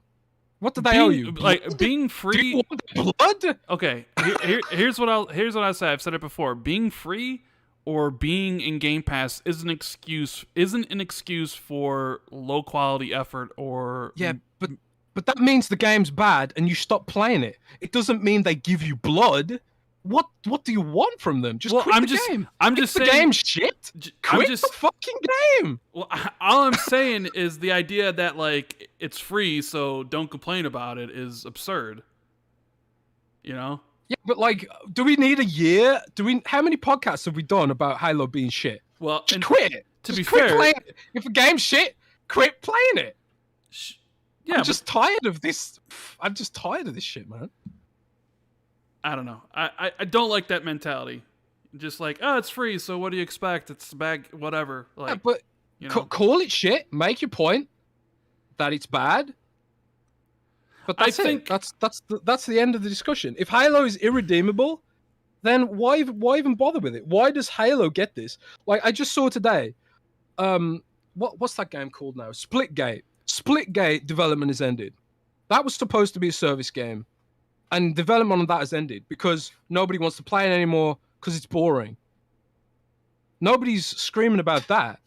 Everyone just quit playing it because it was bad. Yeah, because now if everyone quit playing Halo because it's bad, people would lose their jobs, and then things would change. I mean, come on. Comparing Splitgate to Halo, I mean, you're talking about a game that literally is a year or two old versus one of the stalwarts of gaming. One of the reasons Xbox even exists. I mean, they're not necessarily fair comparisons. I'm just saying, like, do we need a year-long rage session about Halo being bad? I'm just saying, this has happened in other service games. We don't need to care this much, Well, like I said, I don't particularly care. What do people want? I'm not going to play it until the Battle Royale comes out. I'm disappointed in what I see as a studio that seems to constantly have management problems or what have you, leading to the decline in Halo overall. I think that's something Xbox should have nipped in the bud and fixed a long time ago. And, I mean, nobody forced Halo Infinite to be a live service. They decided to make it a live service, and they're not providing content for said live service, so I understand why people who are playing it might be like, where's my content? And you know what's even funnier is that none of the content that we're really doing is really like any different than any of the content that came to Halo 5, 4, or 3. It was map packs within a certain time. I mean, Halo 5 had, like Warzone, that it's really no different than any of the other Halo stuff outside of like the microtransaction core stuff that they constantly have in the battle passes. It just seems for whatever reason it's taking longer for 343 to get the content out. And if you're a Halo fan and you're constantly playing it and that's what your game is, I mean, and you are you not supposed to be disappointed if you're looking, 343 said these things and they didn't deliver? Or are you just supposed to be like, well, it's free, so can't complain, sorry? Like, I don't know. I'm not saying don't complain. I'm saying surely they know. Sure, of course Do you think they know. Don't know now? Of course they know. So and I just think we're at a point where we're beyond complaining and we just quit the game. No? If it was any other franchise or any other franchise that didn't have this history, people probably would quit it. Like the Splitgate or whatever. But this is Halo. Like, it's that almost has like a message where it's like, what happens but it happens in Warcraft too. It's like when Warcraft is bad, people stop playing. And Blizzard shows that in their financials. They're like, yeah, people have stopped playing because there's no content, but they'll come back when the expansion comes in. Isn't this not how live service games work? I think ultimately the point here is that Halo shouldn't have been a service game. Probably not. They probably were not ready to actually do a live service game, and it shows. Now, if Joseph Staten's reconfiguring the studio to actually be able to do that, maybe you see the fruits of that in 2024. But that's like asking, like, hey, just wait 2 years for Halo to be good. Why'd you even release the game in 2021? It should be coming out this year. Hell, maybe it shouldn't even be coming out until 2023 until they actually had like 2 seasons completed. But then people would say, well, they actually needed to put it out to figure out what's wrong. Now they know what's wrong and who they need to get rid of. So Joseph Staten can kind of come over and take, like, I get all the different arguments. To me, I'm just sad to see the state that sort of Halo has fallen to. Do I want it to get better? 100% absolutely. I want Halo to be great again, right? Will that So happen? fun I hope for the so. fans. I hope in 2 years we can do a show, and be like, hey man, look at Halo, look at the resurgence. Man, Joseph Staten was the right guy. They have proper leadership in that 343. Now I'm excited for the future of Halo under the leadership of Joseph Staten. That is something I think everybody in chat and everybody on the internet and me and you would be like, that is the hope and the dream, But do they make it into that time? Because this is a very competitive market. There's plenty of free-to-play games and more free-to-play games coming out. Maybe nobody comes back to Halo. And you mentioned, Bonnie Ross must be fine because Halo makes enough money. Are they making enough money?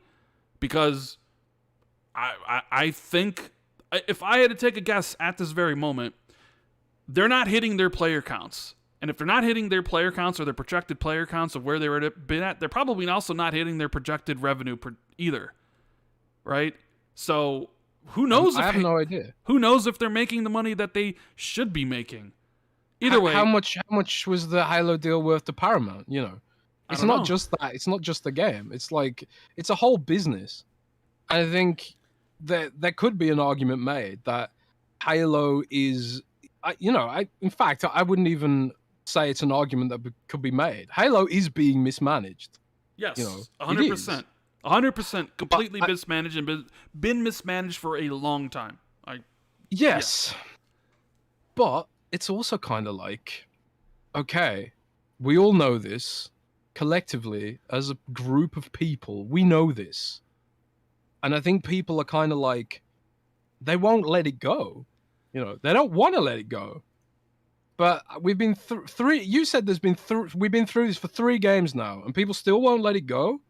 I feel like if World of Warcraft had 3 bad expansions, that'd be it. Because Halo means a lot to a lot of people. At least that is what I'll say about it. I've sort of moved away from the multiplayer that Halo is, and it's like, hey, if you battle royale or nothing, baby. I don't know what else to say about it. I'm kind of we've probably talked about this a lot. So maybe we're just running over the same old points again, but there's a lot of emotion wrapped up in it. Sure, but I feel like it's gotten to a point where there's too much emotion. But the thing is, I'm not emotional. People come to me making. I'm not emotional. But about people it. are on Twitter and stuff. Yeah, people come to me making arguments that makes no sense, and people tripping over themselves to say that I'm damage controlling for 343. I don't give a crap. If 343 was shut down tomorrow, I would not feel a flicker of emotion.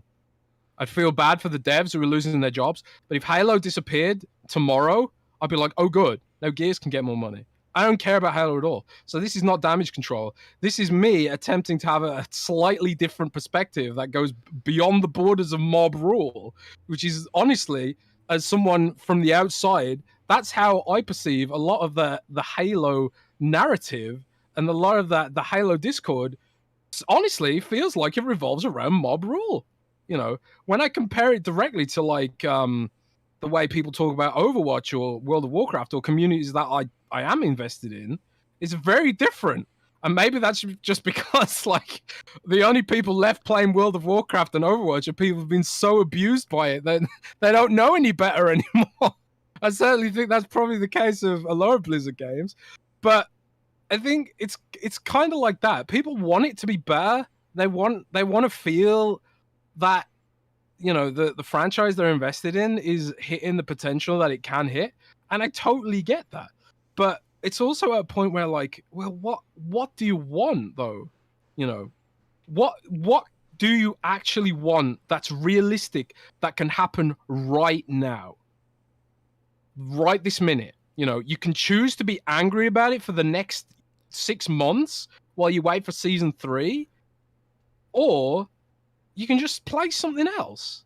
Because, speaking completely in terms of practicality, 343 knows how pissed off everyone is. You have to believe that. So no amount of attacking their devs on Twitter is going to help at this point.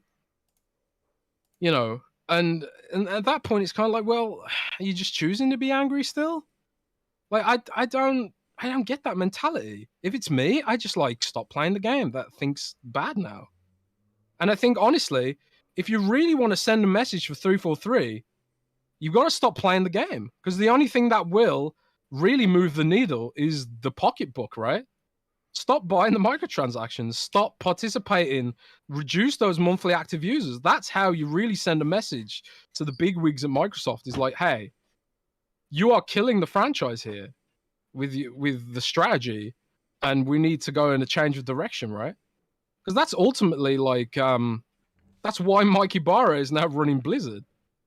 Is because the previous CEO of Blizzard was ousted for his part in the the inaction over all the scandals and stuff.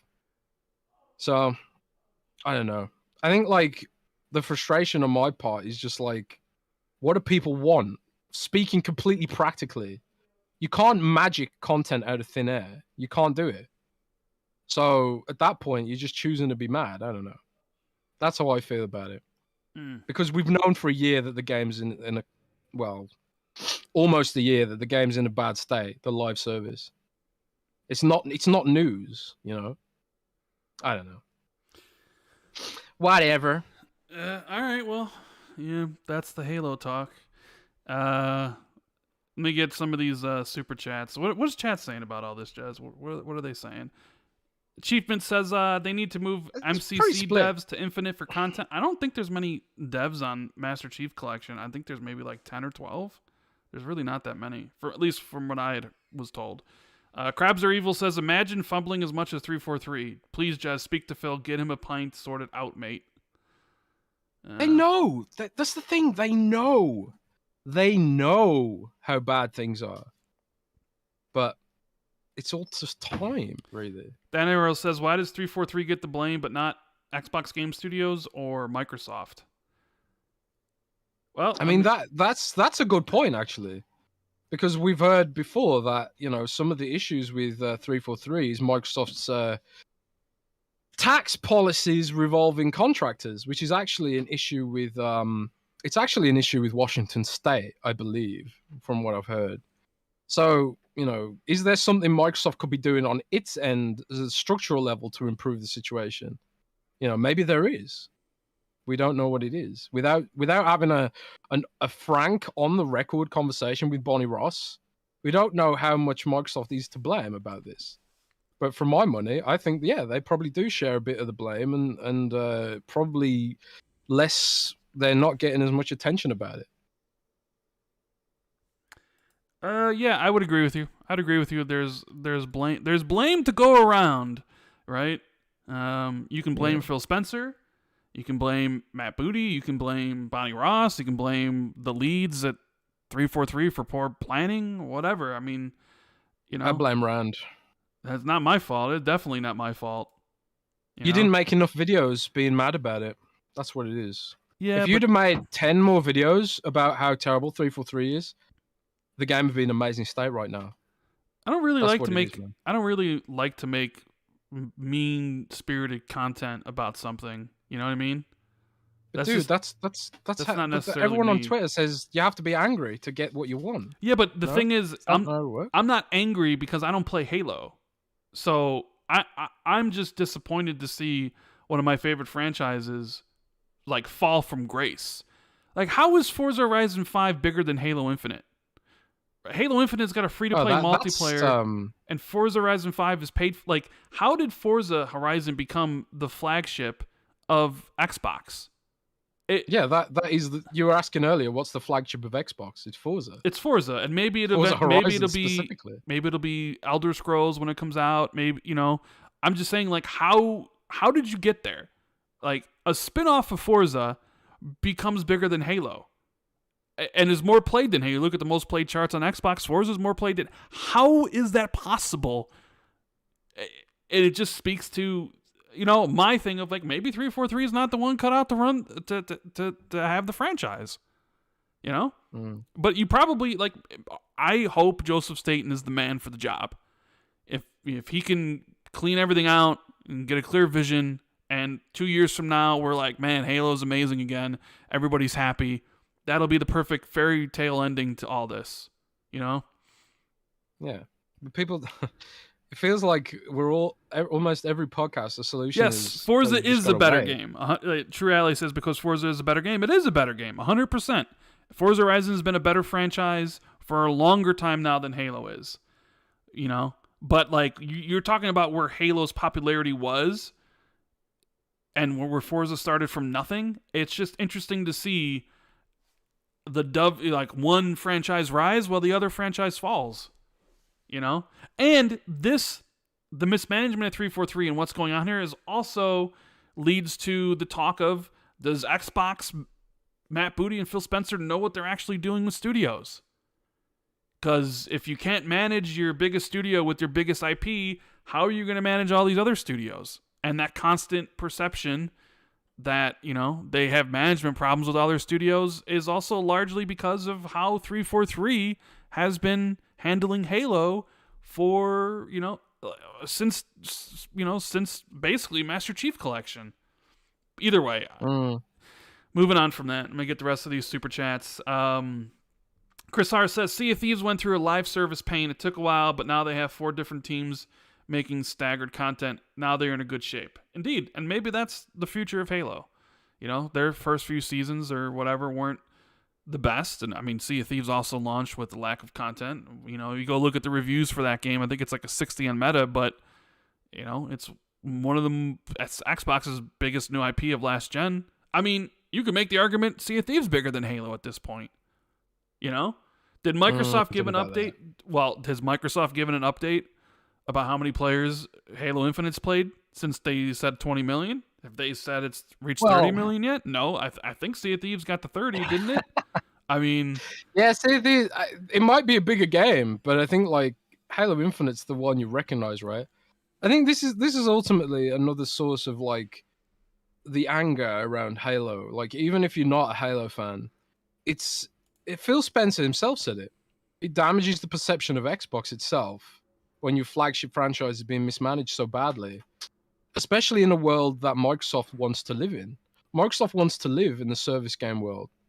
You know, they got Sea of Thieves, they're about to put out Grounded 1.0, they're trying to buy Activision Blizzard King for all the service games there, Diablo 4 is a service game, you've got World of Warcraft and all the other service games, and they wanted to make Halo a service game. You know, they dabbled a bit with the service model in Halo 5, and you think they would have applied some of that learning to Halo Infinite, but for whatever reason, they didn't.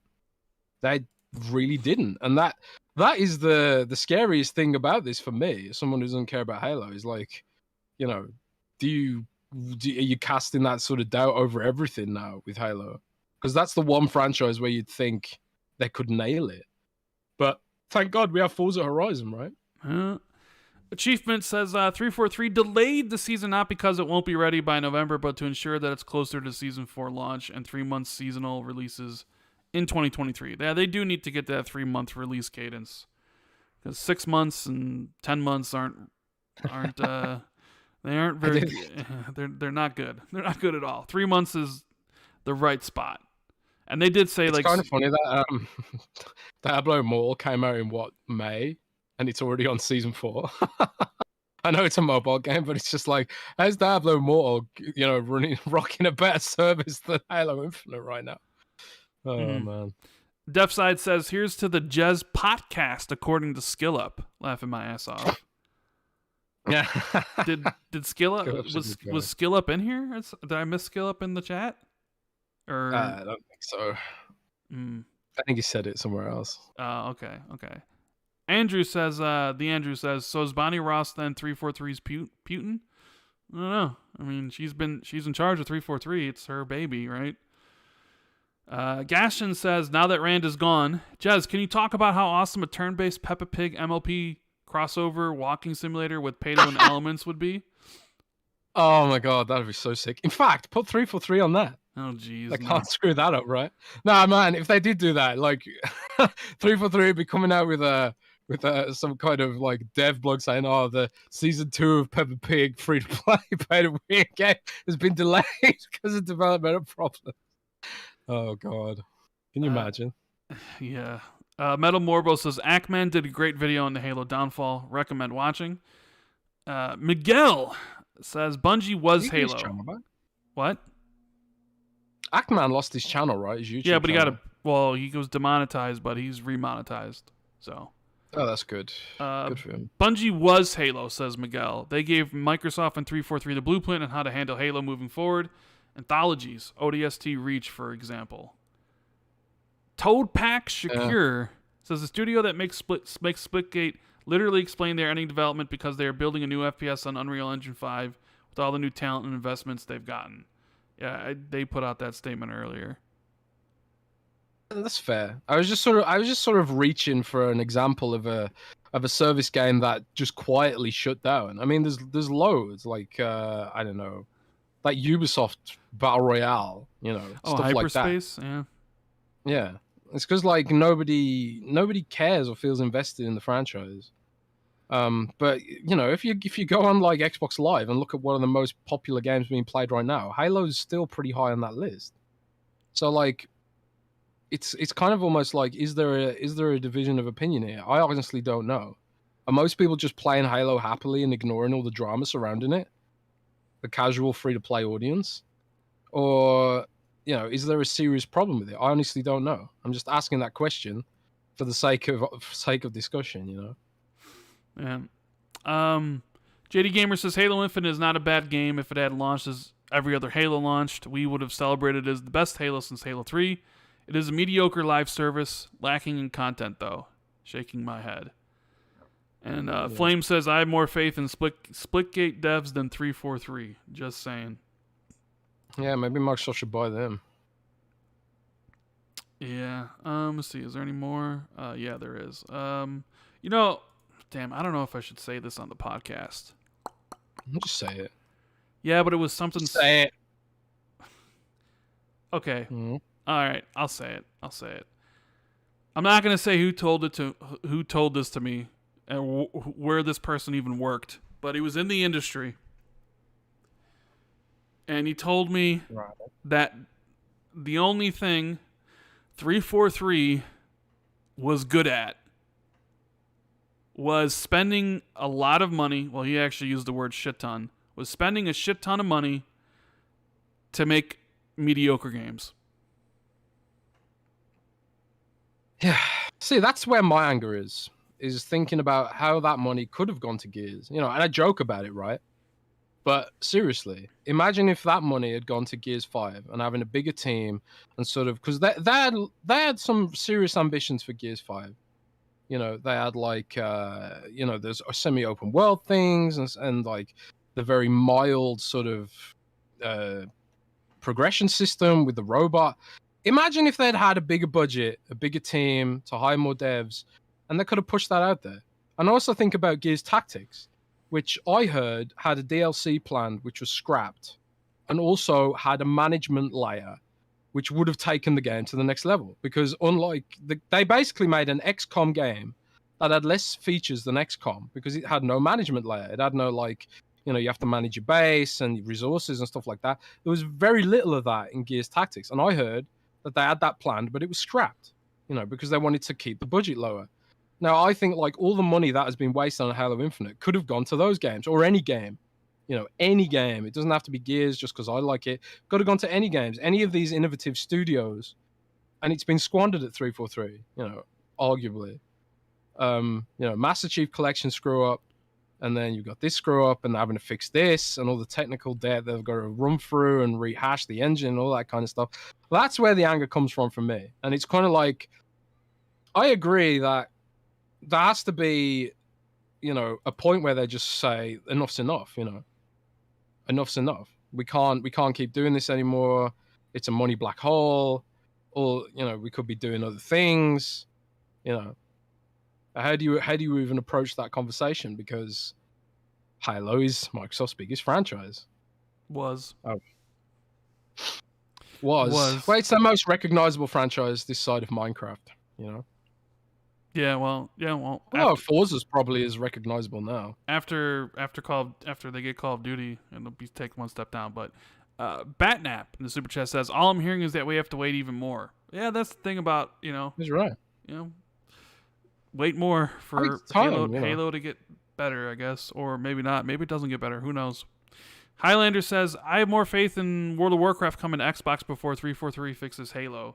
Maybe when ABK is done, they can get some people from COD to help with Halo.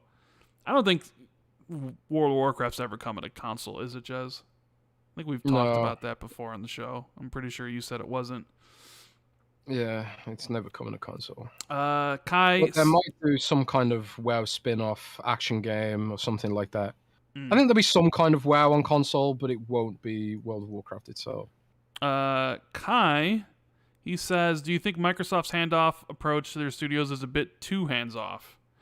Yeah, I always see this coming back up as well, because it's weird, because during the 360 gen, they were kind of criticized for being too hands-on with their studios. And now their approach is sort of hands-off. Let them be creative. Right? And some people are like, well, maybe you're too hands off. Maybe you sort of need that, you need to parent them a little bit more and be like, all right, well, it's time to finish this up. We need to get these games out. Like, you can be creative for so much, but there's still deadlines.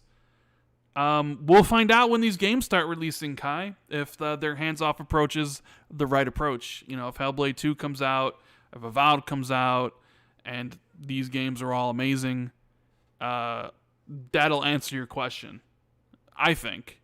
Because at the end of the day, what we want is great games. I personally don't want mediocre, boring, bad games. So if a game has to take an extra year to come out... Why do you play walking simulators then? Because walking sims are great, especially ones with amazing stories. I'm just saying, I'm perfectly okay with waiting more time, or just like a studio spending more time to create a better product. Like, if you were to say, hey, Hellblade 2 could come out in 3 years, but it couldn't be as good as it can if it came out in 4 years. I'd be like, take the extra year. Give me the best version of Hellblade 2 that you can. So yeah.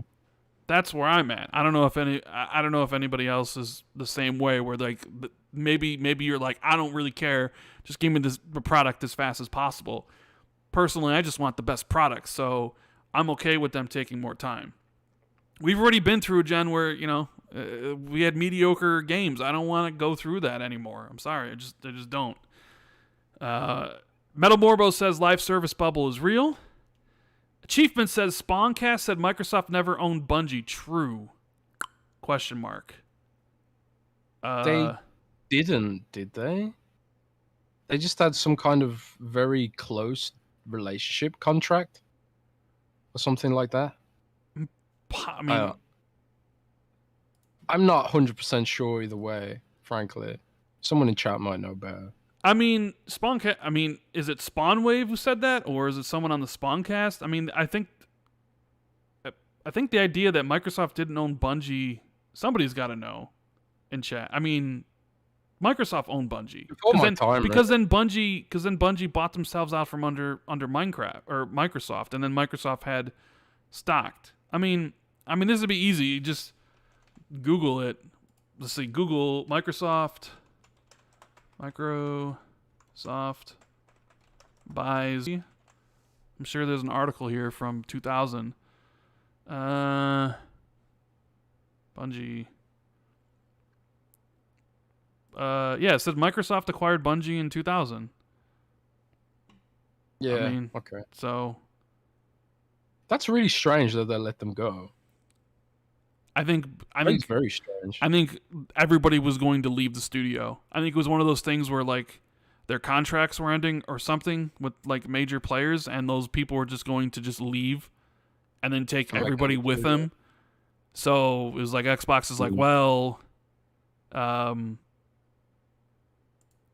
yeah, I don't know. Is there like I would love to know more about it, but then interesting. It's weird. I don't know. The idea that they didn't own Bungie, that's I don't know. I guess that's wrong, at least according to this. I guess there's some confusion about exactly what the deal entailed, but yeah, clearly they had like usually when a company gets bought out, what happens is they get like they get a retainer. They get some kind of retainer where it's like we'll buy your company and you have to work you have to work with us for the next 5 years or something, or it'll be like a non-compete agreement. Like you can leave, but you're not allowed to join a competing game developer or start your own game development company for the next 5 years or something like that. And I saw that in my own company when Windows Central got purchased by a bigger company. A lot of our execs who became multimillionaires overnight, not me sadly, they still had to work for the company for a little while to, like, smooth out the transition and provide their expertise, because that's ultimately what they were buying, is their expertise and stuff like that. So maybe like that's ultimately what happened here. They bought the company and stuff like that, and they were just kind of like, well, our non-compete contracts are over now. This is what we're planning to do. We're going to leave and make a new studio. And Microsoft probably thought, well, this is probably the best scenario in that situation, but maybe it'll happen again with Sony. There's a universe out there where Microsoft lets Bungie make Destiny, and then they still have 343 have Halo, where Bungie never leaves Xbox, but Bungie is making Destiny. In fact, I think there was Xbox could have published Destiny. There was that chance, but eventually went with Activision. So, I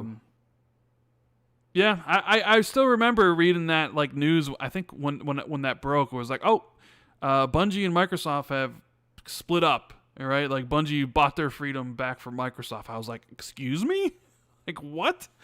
Because at the time it was just like, Bungie were the king, and it was just like, you're losing your best developer, like crazy. What else we got here? Danny Passion Official says Destiny 2 has similar issues until Forsaken. Yeah, it took them a little bit to get their live service stuff down, but they got it rolling now, man. People are loving the Destiny 2 live service seasons and expansions. Raiden Blade says, earlier today I made a mistake on Boom Show that I had 410 days in Halo. I was wrong. I spent 19 days, 18 hours, 58 minutes. I play and enjoy this game every day.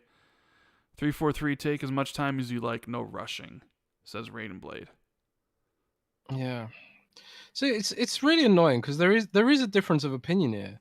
But if you like come out with any sort of positivity about Halo right now, you get attacked and told you damage control and stuff, because there's a sort of mob mentality about it, which is honestly why I don't cover Halo, partially, because I got Brendan Lowry to cover it, and he actually really loves Halo, but also because the community terrifies me. Yeah, the community can be. I would not want to be a 343 community manager. Put it that way. Yeah, I've seen some of the shit I have to put up with, and it's not nice.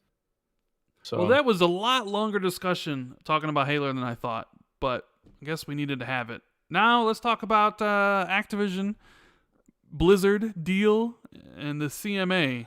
Do I need to set this up? Should I set this up? Yes. I guess I should. Set it up, baby. Set it up. You got to set it up. We got to get the right information, right? That's the whole point. So, obviously everybody knows Microsoft bought Activision, and all these government bodies are looking into it to see if it would harm competition in their local areas. And we know Saudi Arabia passed it. We talked maybe like a month ago where the Brazilian Commission had published their findings that asked a whole bunch of third parties about the deal, and pretty much everybody was like, not a big deal, perfectly okay, just part of the business, from Warner Brothers to Google to all the third parties were like, whatever, not a big deal, except for Sony. They didn't like it. They were like, we can't lose COD, it's too important to us. And Game Pass, it takes forever to compete with that. Sony's against the deal. In fact, I think behind the scenes, Jez, I think Jim Dance Moves Ryan's making some calls to some lobbyists. I think Sony's trying to get the deal blocked, because a lot of the things that the CMA is saying in these documents are almost verbatim what Sony was saying to the Brazilian Commission. So I think Jim Ryan's snitching. I think he's Yeah, I mean, snitching to all the regulators to get this deal blocked, or if maybe not blocked, but maybe postponed long enough. But it certainly seems, to me at least, that Sony doesn't want Xbox to own Call of Duty.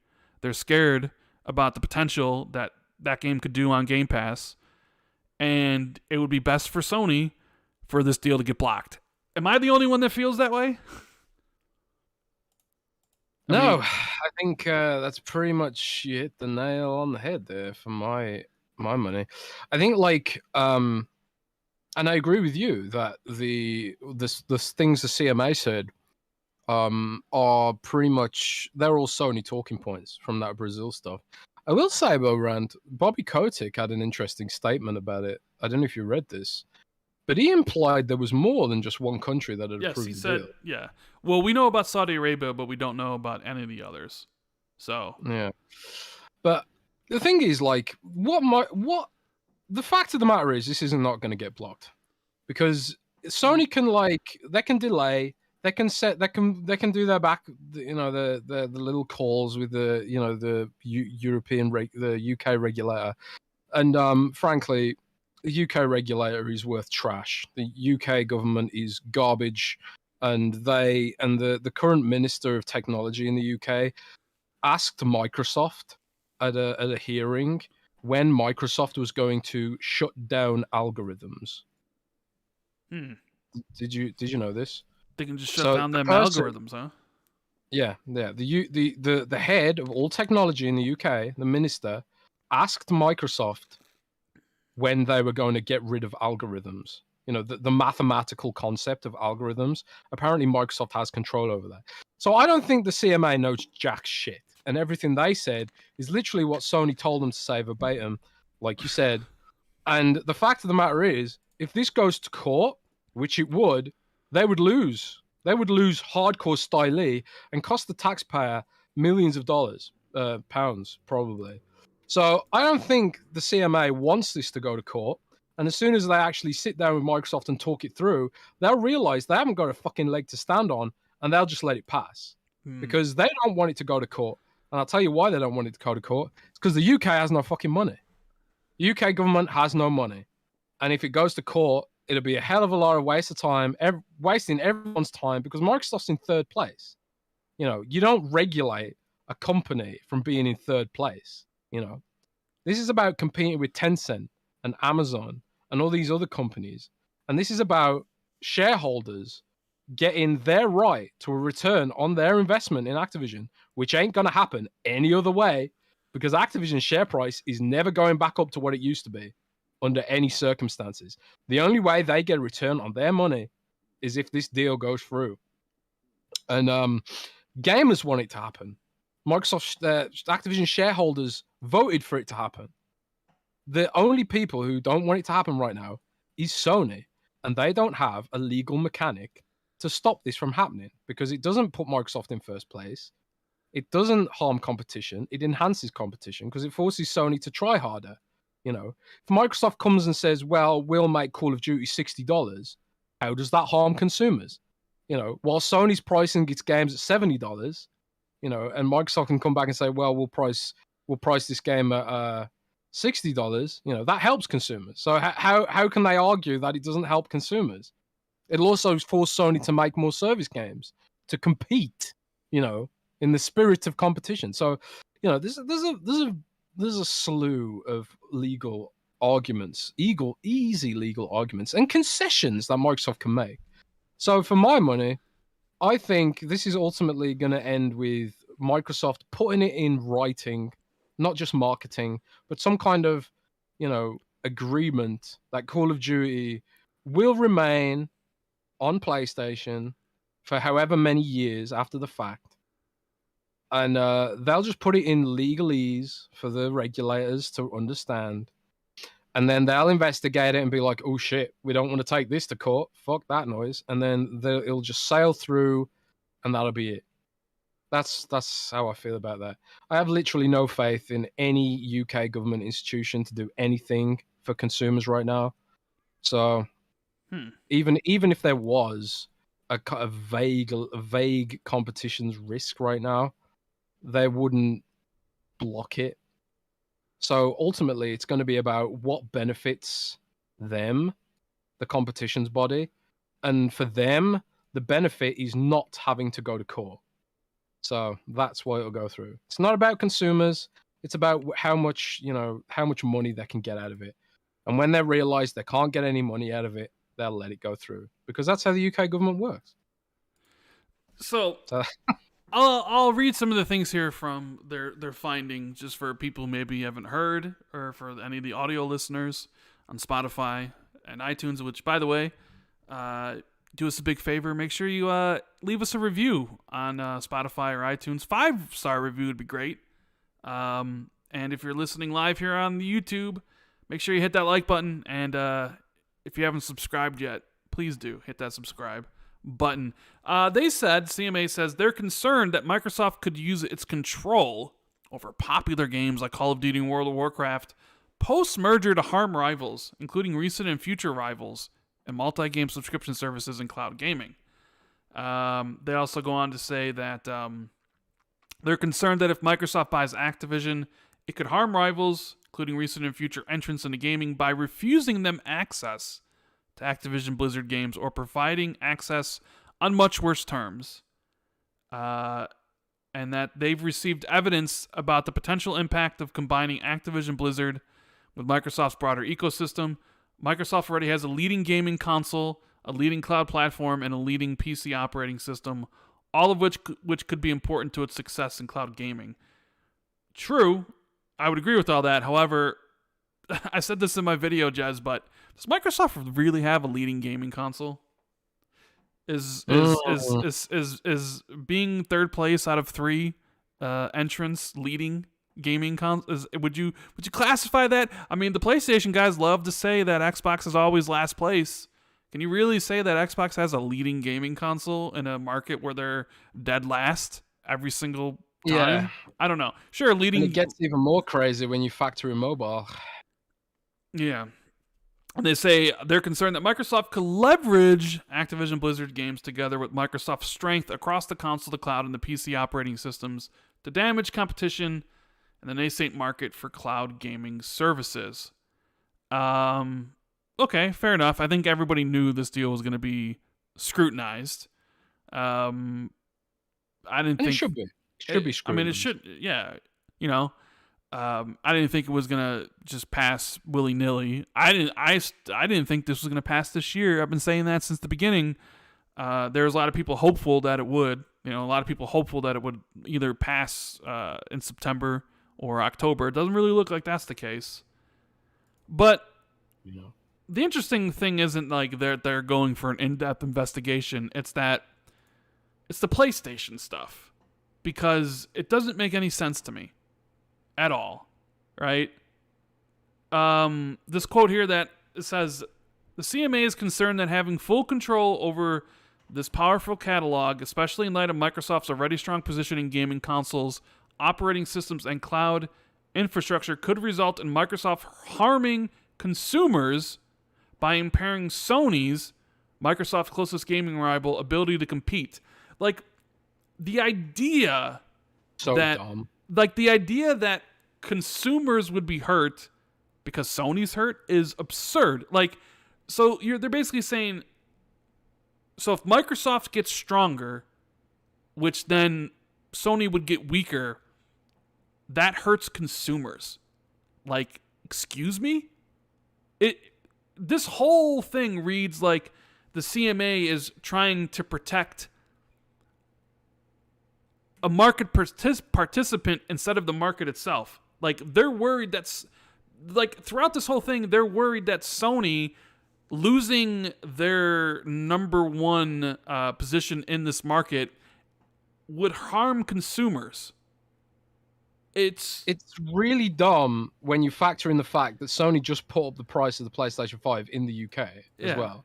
And Sony's a very strong advocate of $70 games in the UK as well. Whereas Microsoft hasn't. So the idea that Sony's market position helps consumers is bullshit, not only on the face of it, but on the reality side of it. Yeah. And it's Sony is harming consumers with its price gouging. Well, so Sony raises the price of the console, harming consumers, and Sony also raised the price of its games, harming consumers. So the idea that consumers are harmed because Sony is harmed is fucking stupid, right? There's my one F word I can say for the podcast so it doesn't get demonetized. Well, yeah, I know. I've said like 10. Probably, because you were very passionate about Halo. Sorry. But it's like it's sort of like, well, what about Sony using their market leader position, leveraging that to hurt Microsoft? Like, they're the market leader, but they've been doing some pretty interesting things behind the scenes to make sure that Microsoft doesn't get any stronger. I mean, you talk about these third-party exclusives, Final Fantasy VII Remake, Street Fighter V, all these things they've been doing are designed specifically to harm Microsoft's position. You know, not... Money having Street Fighter V last gen basically destroyed any chance of the fighting genre taking off on Xbox, which hurt Microsoft's position. And Sony used their market leader position to get that deal cheaper than what it would have cost Microsoft, because Microsoft didn't have as big of a user base. So it's easier for Sony to get these deals because of how big they are. But God forbid Microsoft competes. The moment Microsoft competes, all of a sudden we can't have that, because if Sony is impacted, that's bad for consumers. I think I think Sony should be careful what he wishes for here, because if this did go to court, Microsoft would have to pull out all the dirty laundry, like Sony blocking crossplay. That doesn't help fucking consumers. Like Sony charging a tax for lost revenue, quote unquote, for crossplay gaming, forcing consumers to buy the more expensive console to play with their friends. That harms consumers. So I think if this did go to court, Sony better watch out what it wishes for, because a lot of this shit might come back to bite them in the ass. In fact, part of me hopes that it does go to court, because I think it would be really funny. The drama would be hilarious if it went to court. We have another Apple Epic thing, but I want this deal to go through before Diablo comes out, so Diablo can be on Game Pass. I don't want this thing to drag out forever. Which helps consumers. But look at this. PlayStation currently has a larger share of the console gaming market than Xbox, but the CMA considers that Call of Duty is sufficiently important that losing access to it, or losing access on competitive terms, could significantly impact Sony's revenues and user base. The impact is likely to be felt especially at the launch of next-generation consoles, where gamers make fresh decisions about what console to buy.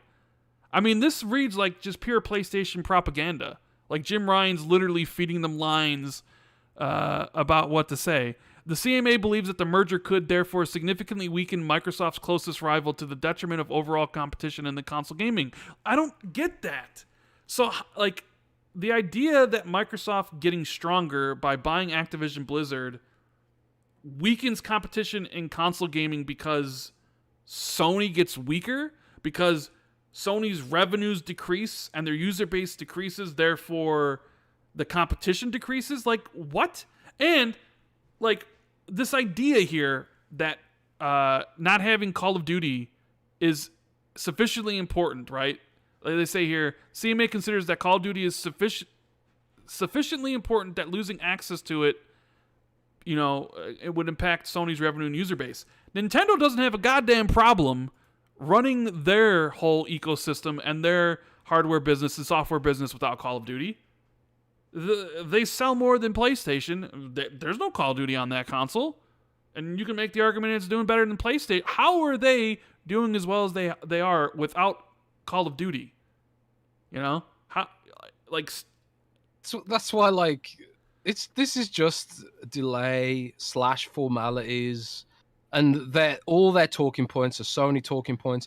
And when it comes down to like full-blown scrutiny, and they start to realize that if this did go to court, they would lose hand over fist. I think they'll just be like, oh yeah, shit, we're not touching this. And to be honest, I don't think Sony wants them to touch this, because Microsoft will go dragging up all the stuff about Sony harming developers and charging a premium and forcing gamers to buy that premium, with their cross-play blocking practices. I think this is just a load of hot air, really. And they go on to say, as the market for multi-game subscription gaming service grows, Microsoft could use its control over Activision Blizzard content to foreclose rivals, including recent and future entrants into gaming, as well as more established players such as Sony. So once again, protecting Sony. But last time I checked, Sony is the market leader in the UK, right? They've sold the most. They make the most. Sony was the first one out with a game subscription service. PlayStation Now launched in like 2013, 4 years before Game Pass. Sony had first mover advantage on subscription services. And you know what? They completely screwed it up. PlayStation Now was an abject failure. And not only that, Sony had first mover advantage on cloud gaming because PlayStation Now was streaming. They had that in 2013. It took how many years? 5-6 years before Xbox could do it? Like, the idea that Sony's done all these things first and they failed at it, and here comes Microsoft later on with a better subscription service and a better cloud gaming service, but yet they might be penalized because they actually have a better product simply because Sony might be stopped from doing... Like, what do you mean Sony might be stopped? Sony is purposefully not putting their own games in their own subscription service. And you can make the argument, since PlayStation games seem to be a little bit more popular than Xbox games, right? That if Sony were to put God of War on a subscription service, how many people would subscribe to PlayStation Plus, PlayStation Extra to play God of War Day 1, or Last of Us Remake Day 1, or the new Spider-Man 2, or any of these big AAA games, single-player games that they have? Maybe the business models don't work, but there's no denying that Sony's games are incredibly popular, right? So I don't see, like, okay, you don't get Call of Duty anymore, and considering Activision never put any of their games, never put Call of Duty in any subscription service, and suddenly, like, that could harm Sony, who doesn't even put their own games on there, who you make the argument that right now PlayStation Plus has close to 50 million subs and Xbox Game Pass has last time 25 million, so they're already double. What's really going on here? Right? Like, how is Microsoft penalized for doing things better later? And, you know, Sony already tried these things and failed. But the idea here is the CMA is like, well, it'll harm competition because it harms Sony, and they may not be... Like, Google Stadia entered the market pretty easily. They may not be doing very well, but they entered the market. Call of Duty is not on Google Stadia. You know, it entered. It's just it's hard to enter this market because, you know, you need your own set of games. Like, Nintendo's got their stuff, Xbox is their stuff, PlayStation is their stuff. It's a reason to actually, you know, buy the system, invest in the ecosystem. So Google Stadia was sort of just kind of up shit's creek without a paddle because they were coming in so late. Nobody really wants to switch digital ecosystems. They canceled their own first-party development stuff, so there's really no reason to get Stadia because it's not like they have any exclusives. You know what I mean? Like, the idea here that it would somehow stop it is, I don't know, it's all future-looking, but I don't know. This all reads just like, oh my God, Sony's in trouble, therefore this is a monopoly and it's going to impact competition. I was stunned when I read this. Oh, Breno says COD is on PlayStation Plus, but not the new one. Which COD is on PlayStation Plus? I didn't think they put any CODs on PlayStation, did they? I have no idea. I don't know. Yeah, I think the whole argument just falls apart under scrutiny, and it will if it comes to that. But yeah, it's just another road bump, and there's probably going to be more along the way. I'm interested what America says ultimately, because that's where a lot of the money for this is ultimately held up. It's America. So well, but then Phil Spencer responded, Obviously Yeah. he knew what was going on, and he wrote an article on the blog, basically going over. It was basically a response to the thing, saying that like actually Xbox owning Activision is good because it's good for these reasons. Like people will be able to play things cheaper because games are in Game Pass. Developers can take advantage of that. More people can play because of mobile, etc., etc., etc. Even kind of takes shots at Apple here. He definitely takes shots at Sony because he calls them industry leaders. Like he says, the gaming industry today is robust and dynamic. Industry leaders, including Tencent and Sony, continue to expand their deep and extensive libraries of games, as well as other entertainment brands and franchises. But it's Tencent and Sony just bought into From Software. So it's like Tencent and Sony is going to be continuing to acquire their own stuff.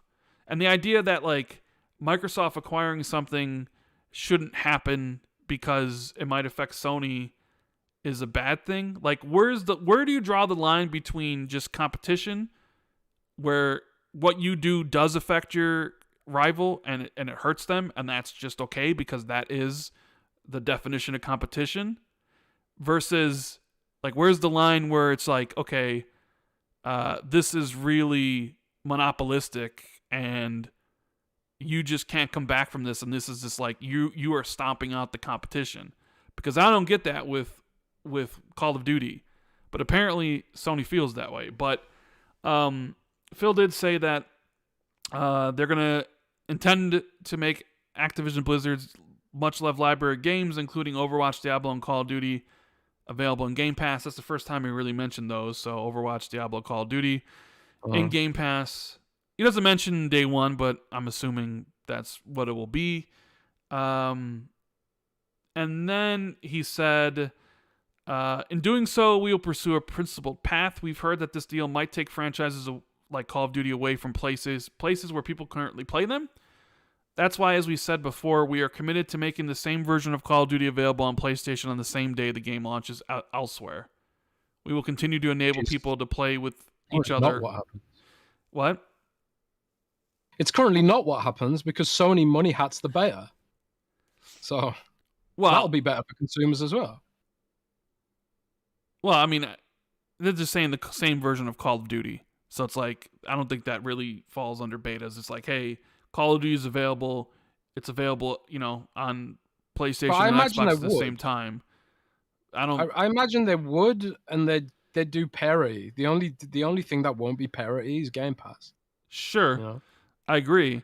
So you got Phil saying that Call of Duty is going to be on PlayStation the same day, and then we got more information today from Tom Warren over at The Verge, where Phil said, quote, in January, we provided a signed agreement to Sony to guarantee Call of Duty on PlayStation with feature and content parity for at least several more years beyond the current Sony contract, an offer that goes well beyond typical gaming industry agreements.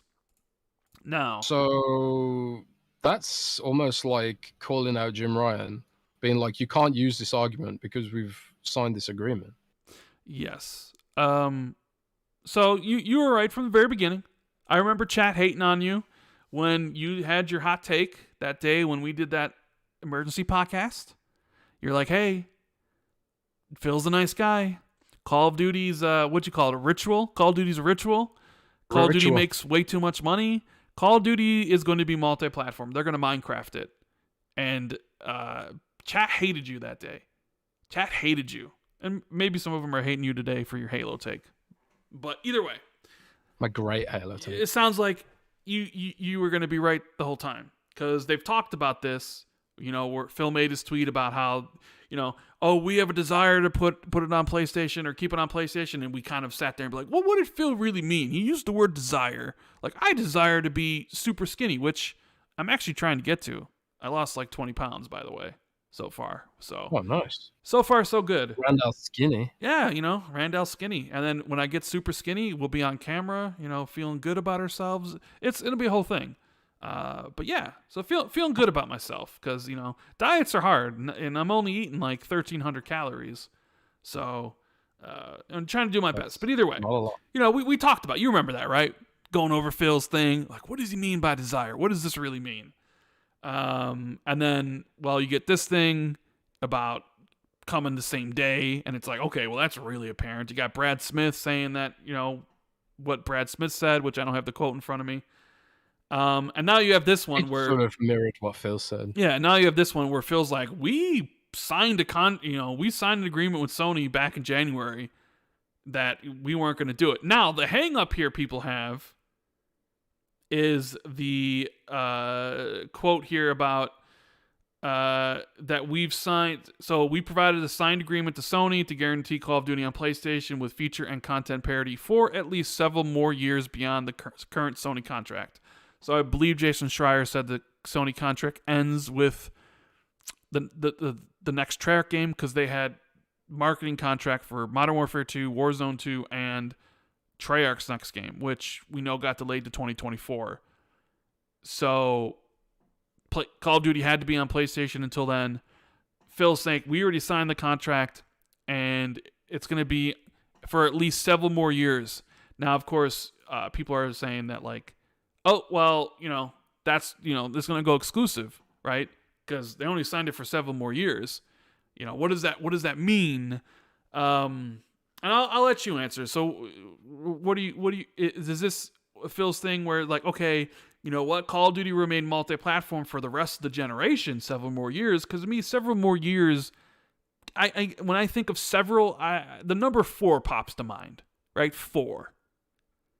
And I can't speak to how long he's talking about. I'm not saying tell me how long you think it'll last, but just give me your whole vibe on this. Are you more or less confident of Call of Duty be remaining Minecrafted essentially? Because there are people kind of fighting about this quote. I want to know what you say, because I have a take on it. The reason Phil and co always speak in these terms of, for the foreseeable future or the next several years or whatever, they give vague timelines because they're a massive business that is subject to massive market forces.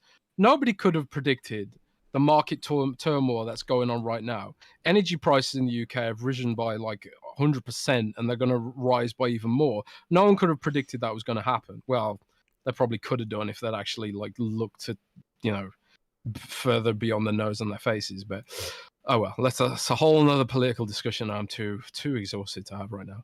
But anyway, nobody could have foreseen some of this stuff, so they don't want to say like it'll be on PlayStation forever, because what if Sony goes out of business? What if Sony offers them, because right now, and a lot of people don't know this, but Sony and Microsoft are paying for the privilege to have Call of Duty on their system right now. They are paying for content acquisition. It's not just like Activision agrees to publish it on there for free. They're actually paying for it. Same with Fortnite, same with other games, So they're paying for content acquisition. Now, if Sony turns around and like, yeah, we're not gonna pay for this anymore, you just have to put it there for free, even though the Call of Duty business model being as vast, the amount of developers that are working on it right now, part of that is because it's funded by the fees that Activision charges to these companies, right? Sony turned around and was just like, no, we're not paying for it anymore. Then Microsoft probably would pull it, Or if things between Sony and Microsoft got so hostile that they couldn't work together anymore, then yeah, maybe they would pull it. But I don't think that's going to happen. And I'll tell you why I don't think it's going to happen. It's because Minecraft's still on PlayStation, right? And we even got to Minecraft VR, which something I didn't think would happen, because I'd heard Sony was trying to get concessions for that as well. So, but they did eventually work out a deal, because ultimately, the idea is that everyone in the end will make money, because people will buy the games, they'll buy the microtransactions, blah blah blah blah blah. I don't think there's a scenario where Sony wouldn't want to pay up to get Call of Duty on there. I don't think there's a scenario where Microsoft wouldn't want to pay up the fee for all the microtransactions on PlayStation. So when Phil speaks about several years, he's just being brutally honest. He's just giving it the facts that it is. He can't predict the future. He can't just tell if the world's going to explode. People talk about like an act. Oftentimes in insurance claims, there's always like an act of God clause, isn't there, in insurance claims? Yes. Because and that's extreme unforeseeable circumstances, which can break the terms of an insurance claim. And like crazy volcano or a meteorite or something. If you took out a loan on a massive building or insurance on a massive building and it gets destroyed by a UFO or an alien space weapon, how could an insurance company have accounted for that? It's one of those extremely unlikely scenarios. So when Phil's speaking about that, that's the terminology he's really speaking about. It's kind of like their act of God insurance claim. Phil's not trying to pull the wool over anyone's eyes. There's no conspiracy theory. I know the internet loves a conspiracy theory in 2022, but it's just legalese, basically. I think it'll be on PlayStation permanently, as long as PlayStation still exists, as long as Call of Duty is still a popular franchise. I think it will still be on PlayStation.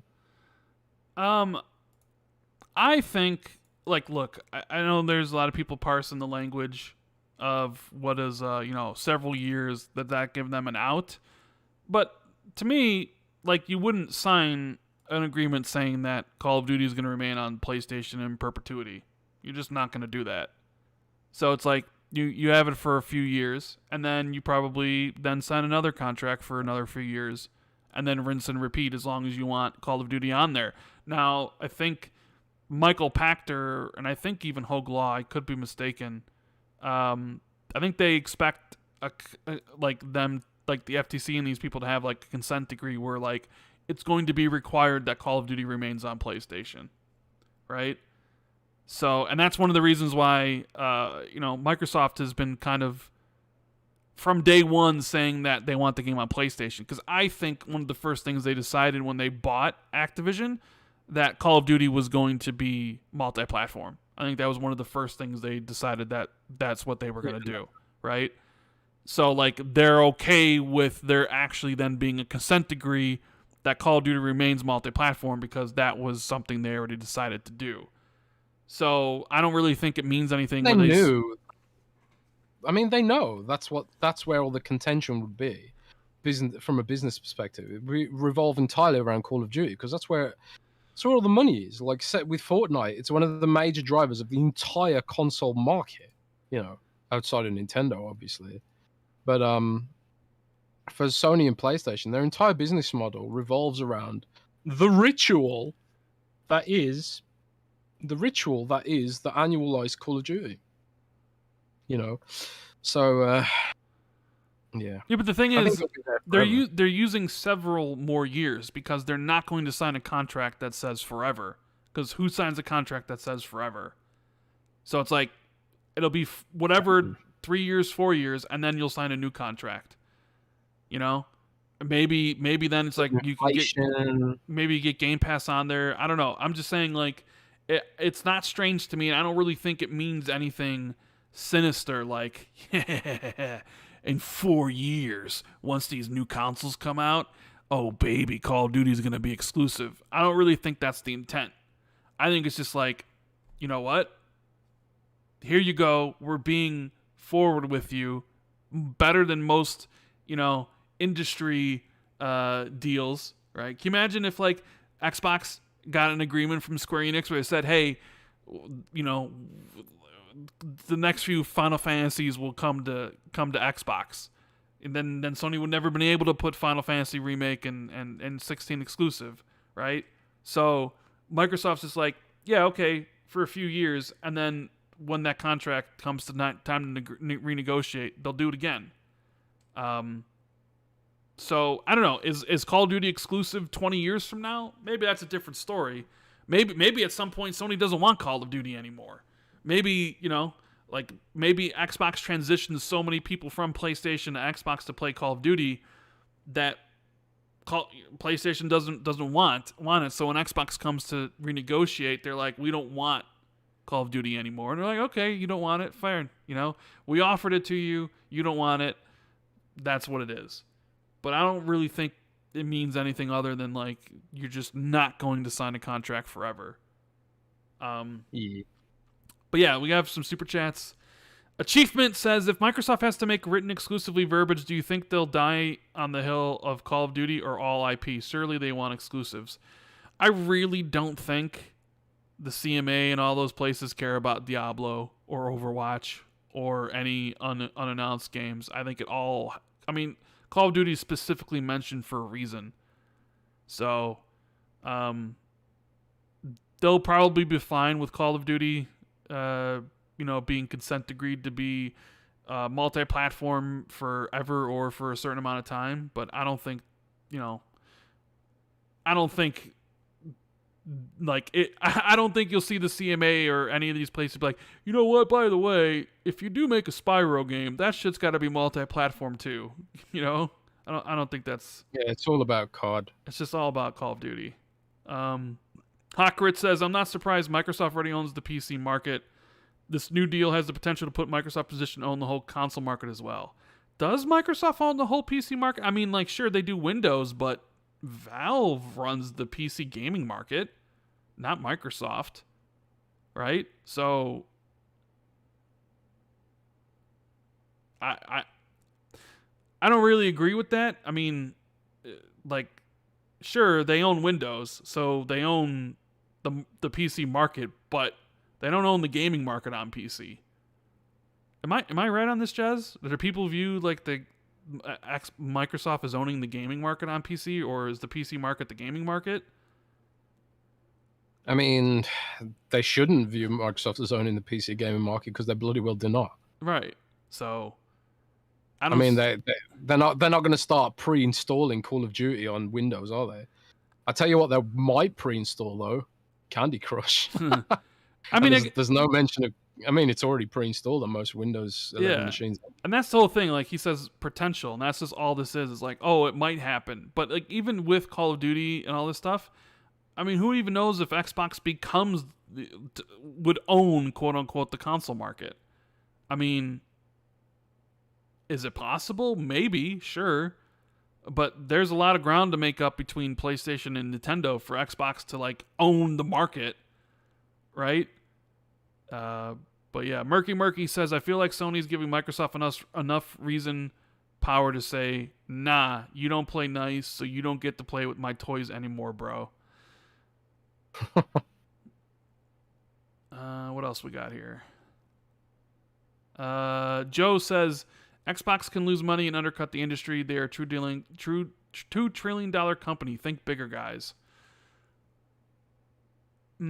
Yeah, I mean that's the excuse people use about Game Pass, that it's you can't compete with it because Microsoft can just essentially lose money forever. But at the same time, how does that hurt consumers? If Xbox, it helps consumers. Yeah, like it hurts Sony. I'll agree with you on that.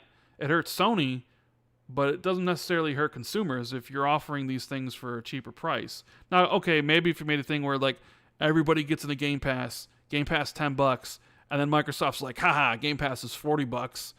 Okay, maybe you would have a point there, but I don't necessarily think that's something that's going to happen. And it's sort of like you're presenting Sony as just like a helpless baby in all this, right? When they've been the market leader like 4 of the last 5 gens. They've dominated.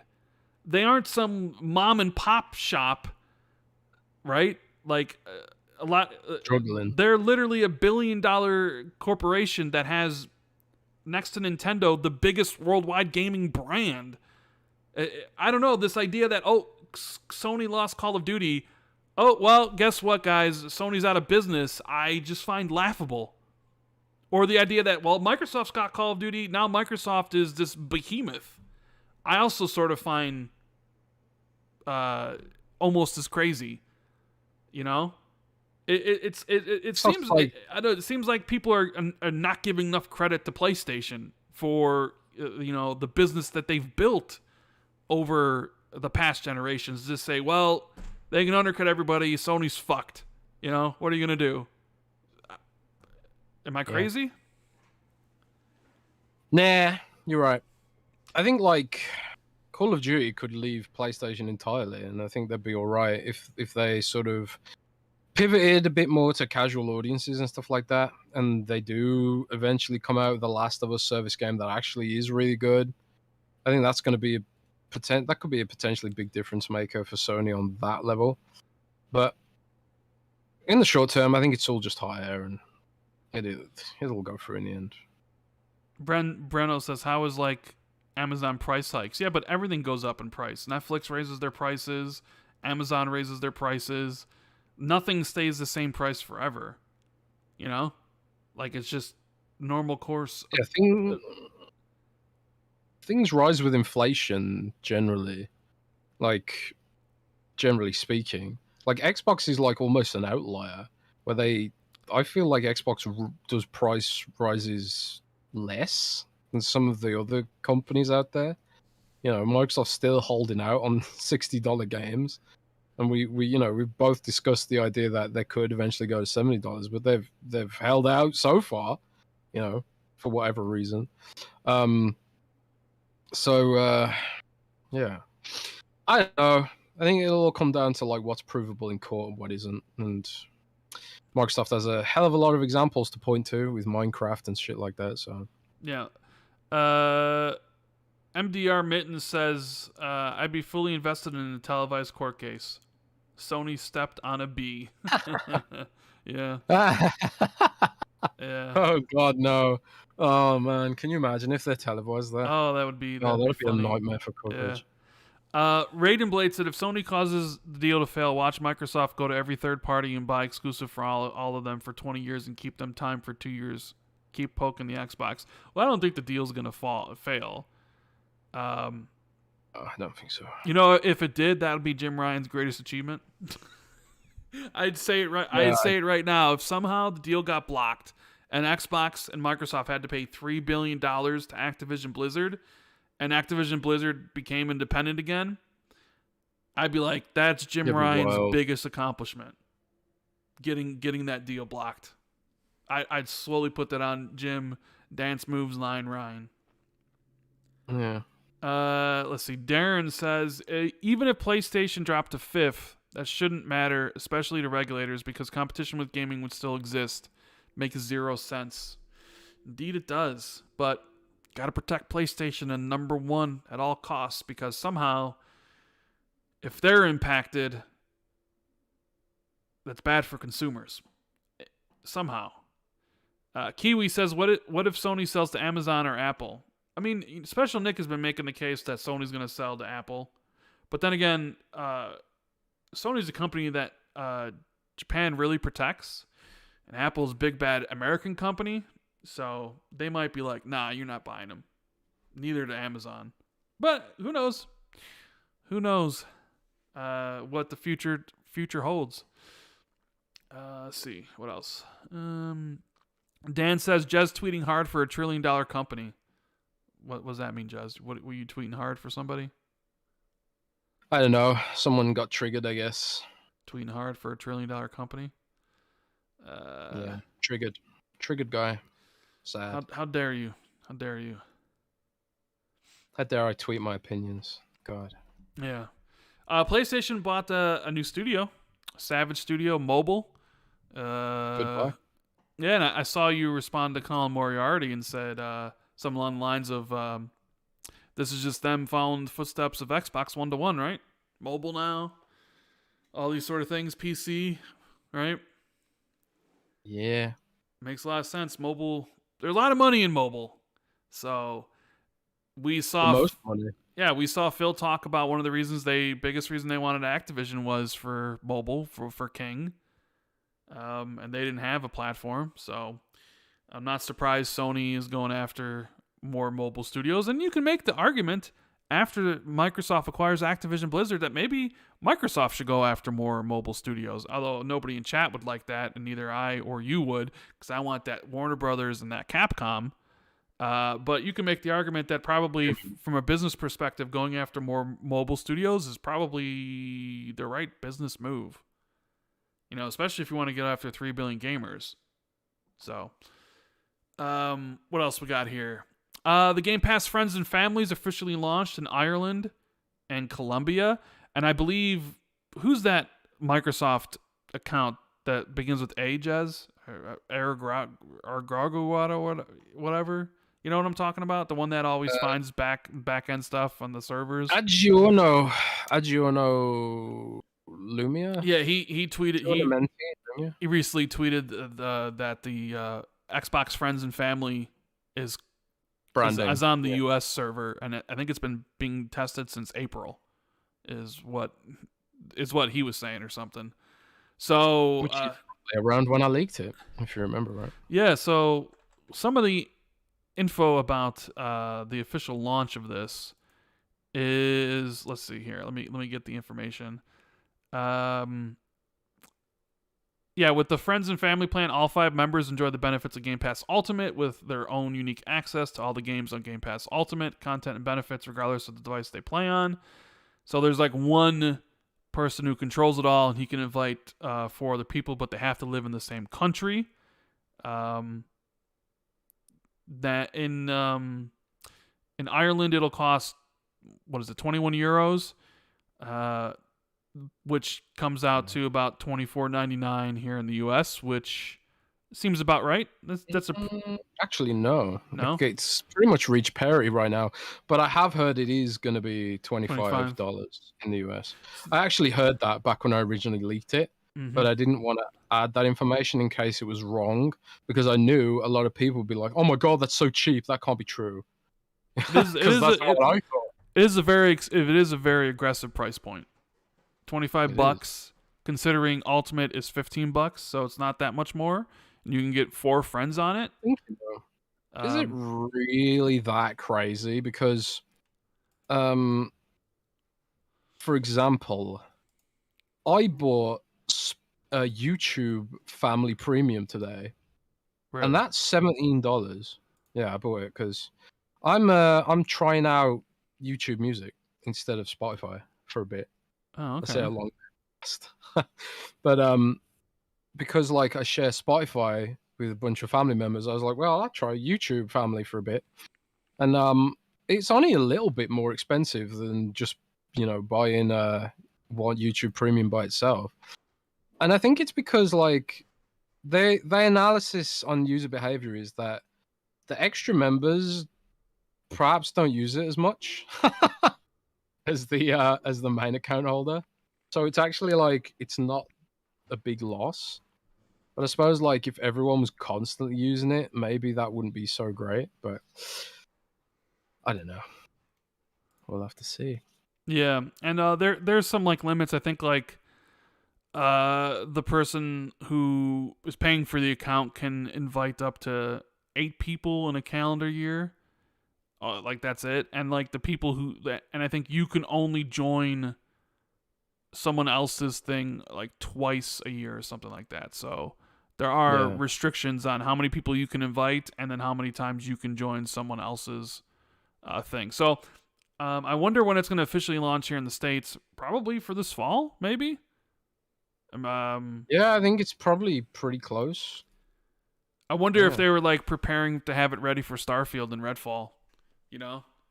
Like make a push, be like, here's Starfield, here's Redfall, we got Game Pass Family, like let's make a big splash out of this, and then those games got delayed, but you still have Game Pass Family coming out, so look for that soon. If they're testing it in the US, I mean, it's probably not that long from now until we get an official announcement here.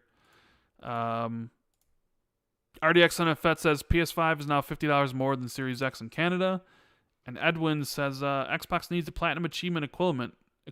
I agree. I would love that. I would love for there to be a Platinum Achievement or like a badge or something. Actually, I can't talk about that yet. Oh, you were going to say something? No. Oh, okay. Well, what are you talking? let's talk. I just had a bit of a cough there. Sorry. Okay, let's talk after. let's talk after the show, shall we? Let's talk after the show. Okay. Yeah. About what? About I what? don't My know. I cough? mean, about your cough. We can talk about that after the show. Oh, okay. Cool. Let's see what else here. Xbox Tokyo Game Show, Jez. Xbox announced that they were going to have a presentation at Tokyo Game Show. Let me see if I can get the information here. They said the show will take place on September 15th at 2 a.m. Pacific Time, 5 a.m. Eastern. And according to Xbox, it will be a show curated for players in Japan and Asia. We invite fans to tune in to the Tokyo Game Show, where you can expect to see updates on existing titles from Xbox Game Studios and titles launching from developer partners that we hope will delight players here in Japan and Asia around the world. I did see that this past week, Famitsu reported that Xbox sold like 16,000 or 20,000 consoles for Xbox or something like that. Most since launch day. It's most since launch day, so it's doing well. What should we expect from Tokyo Game Show? Anything? I don't think there's anything gonna be majorly new, but hey, I could be completely wrong. Maybe there's got some like super secret thing partnership they're going to announce or a new game or something. So they did say they're going to be announcing games from their partners, and they've been operating there for quite a while, trying to make deals and trying to, meet new devs and fund people and stuff like that. So maybe we could see some of the fruits of those labors, but honestly, I have no information really. I mean, I know that Phil Spencer's going to be there, I think. Is that confirmed, or did I just leak that? I don't know. Did you just leak that? I might have been. I mean, he previous years he's done like a video. Is he actually going to be there at this time? I don't know if he's going to be there physically or if he's just presenting or something, but Phil's involved. Put it that way. Okay. Which he wasn't involved at Gamescom. Phil, where was your attendance at Gamescom, Phil? Phil always ducks Gamescom for some reason, man. I don't think he. Wait, I could have sworn Phil had some video for Gamescom though. No. Yeah, but he wasn't there. Oh, he doesn't need to be there though. Sure. He doesn't need to be there. Greenberg was there. Aaron was there. Yeah, Aaron was there. That's all you need is Greenberg. You don't need Phil. Phil's got bigger fish to fry. Bigger fish than Germany. Bigger fish than Gamescom. There is no bigger fish than Gamescom, He's got to call. Gamescom makes E3 look like a little tiny event in someone's closet. You don't know how big Gamescom is, man. It makes E3 look tiny. And you know what? You didn't visit my friend Gopher. He was upset. Al, I didn't know he was there. Yeah, I told you he was there, and I even told you what booth he was at. Well, I forgot. Wow. So you didn't remind me. So I did remind you. I don't remember that. Wow. Dude, it's really bad because like a friend of mine was like, "Oh man, we should meet up at Gamescom," and I was like, "Oh yeah, we should." And then like I messaged him later, and I was like, "Oh man, I didn't know you were at Gamescom. We should have met up." And I was like, "Wait, we talked about this. You did know I was at Gamescom." I was like, "Oh yeah, shit," because my memory's just bad. Oh well. RDX on the FET says PS5 digital is $120 more than Series S in Canada, and that PS5 games are $90 here too, which is outrageous. And they're pretty expensive in Canada, that's for sure. One of your leaks, Jez, Project Dragon, sort of in the news again, because IO Interactive basically talked about their future. And they talked about how they're doing really well and how Game Pass really helped out this past fiscal year. But then they said not to expect much revenue or profit for, fiscal year 2024 and 2025, which seems to imply that their Bond game and Project Dragon might not be releasing until after 2025. So, but that falls in line with what I remember. This was why I told Jez not to leak that game, because that game was like so far out. I'm like, there's no point leaking Project Dragon because that game's 2025, 2026. But Jez was like, I have to. Yeah. They leaked it themselves. I had no choice. Yeah. But yeah, when I leaked that game, it was like it had basically just been approved. I don't think any development had happened. Yeah, because you were concerned that it might get canceled because you didn't even know if it could greenlit. It was just that, Yeah. but then they're putting out job ads for Project Dragon, which is so funny. But I don't know. It is what it is. But yeah, we're going to be waiting a while to see that. But I think it's fine because I'd rather have a well-executed game. Because from what I read, it was pretty ambitious. You know, Diablo and Warcraft both referenced as influences on the game. So yeah. Oh, that Warcraft reference on the Diablo reference got you really excited. Yeah, it got me in feelings, bro. Yeah, Metal Morbo says Gamescom is to E3 as Spiel is to Gen Con. I have no idea what Spiel is. Means. No idea what that means. I don't know. Assassin's Creed Mirage was leaked and announced by Ubisoft. They got a showcase coming on the 10th where they're going to reveal it. And there's talk, at least rumors, surrounding that this game is going to be more going back to like Assassin's Creed 1 sort of mechanics and getting away from the big RPG stuff that Assassin's Creed's been known for, which might actually be welcome, at least for me. Yeah, I was actually like, oh wow, that's pretty cool. They've actually listened to people. So I'm gonna give Ubisoft the benefit of the doubt on this one. And yeah, that's amazing considering how you feel about Ubisoft. Yeah, I have not been very kind to Ubisoft in the last year, 2 years, 3 years. But, you know, this is the kind of news that I think people want to hear for Assassin's Creed. I kind of like the idea of Assassin's Creed as an RPG, but they don't fully commit to it. I don't know. And also, I just don't need games that go on forever. I thought Assassin's Creed 1 was big enough. God. And now they're like thousands of hours long. I don't know. Yeah. I say as I put 10,000 hours into Warcraft. But is that how many hours you have?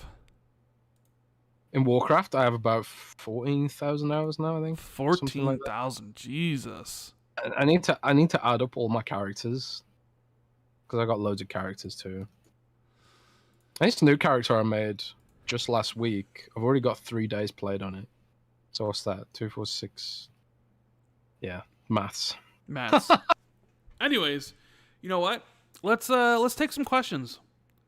Yeah. If you guys have any questions, make sure to put them in chat. We'll do our best to go through them all. Thank you guys so much for being here. We appreciate it as always. Keep in mind, Jez says that we might be doing the show on Saturday next week.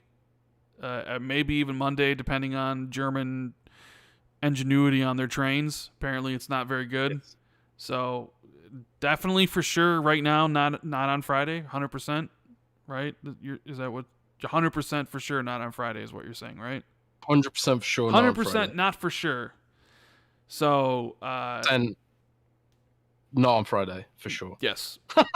So hit the like button before you guys leave. If you're leaving, subscribe if you're new. And yeah, thank you for being here. As always, you guys are amazing. Love doing the podcast with Jez. Love doing the podcast with everybody in chat. And thank you for anybody who's lurking. You matter as well, or anybody listening on iTunes and Spotify. We appreciate and love each and every one of you who takes the time out of your day to listen to me and Jez ramble on for hours and hours and hours about Xbox and gaming news. You know, when we started this podcast 5 years ago, did you think, one, we'd have over thousands of people listening live every week and, you know, all the numbers we like? Did you envision that when we started this? Nah, I just thought it'd be a fun little hobby, you know. Did you envision a Manscaped partnership? No. Did you imagine how smooth your balls would be 5 years later? Because of Manscaped? Balls are pretty smooth. All right, so let's see here. Dark says, happy to technically enjoying my favorite podcast and my birthday. Thanks, guys. Oh, happy birthday, man. If your birthday is today or tomorrow, happy birthday. Hope your day's amazing.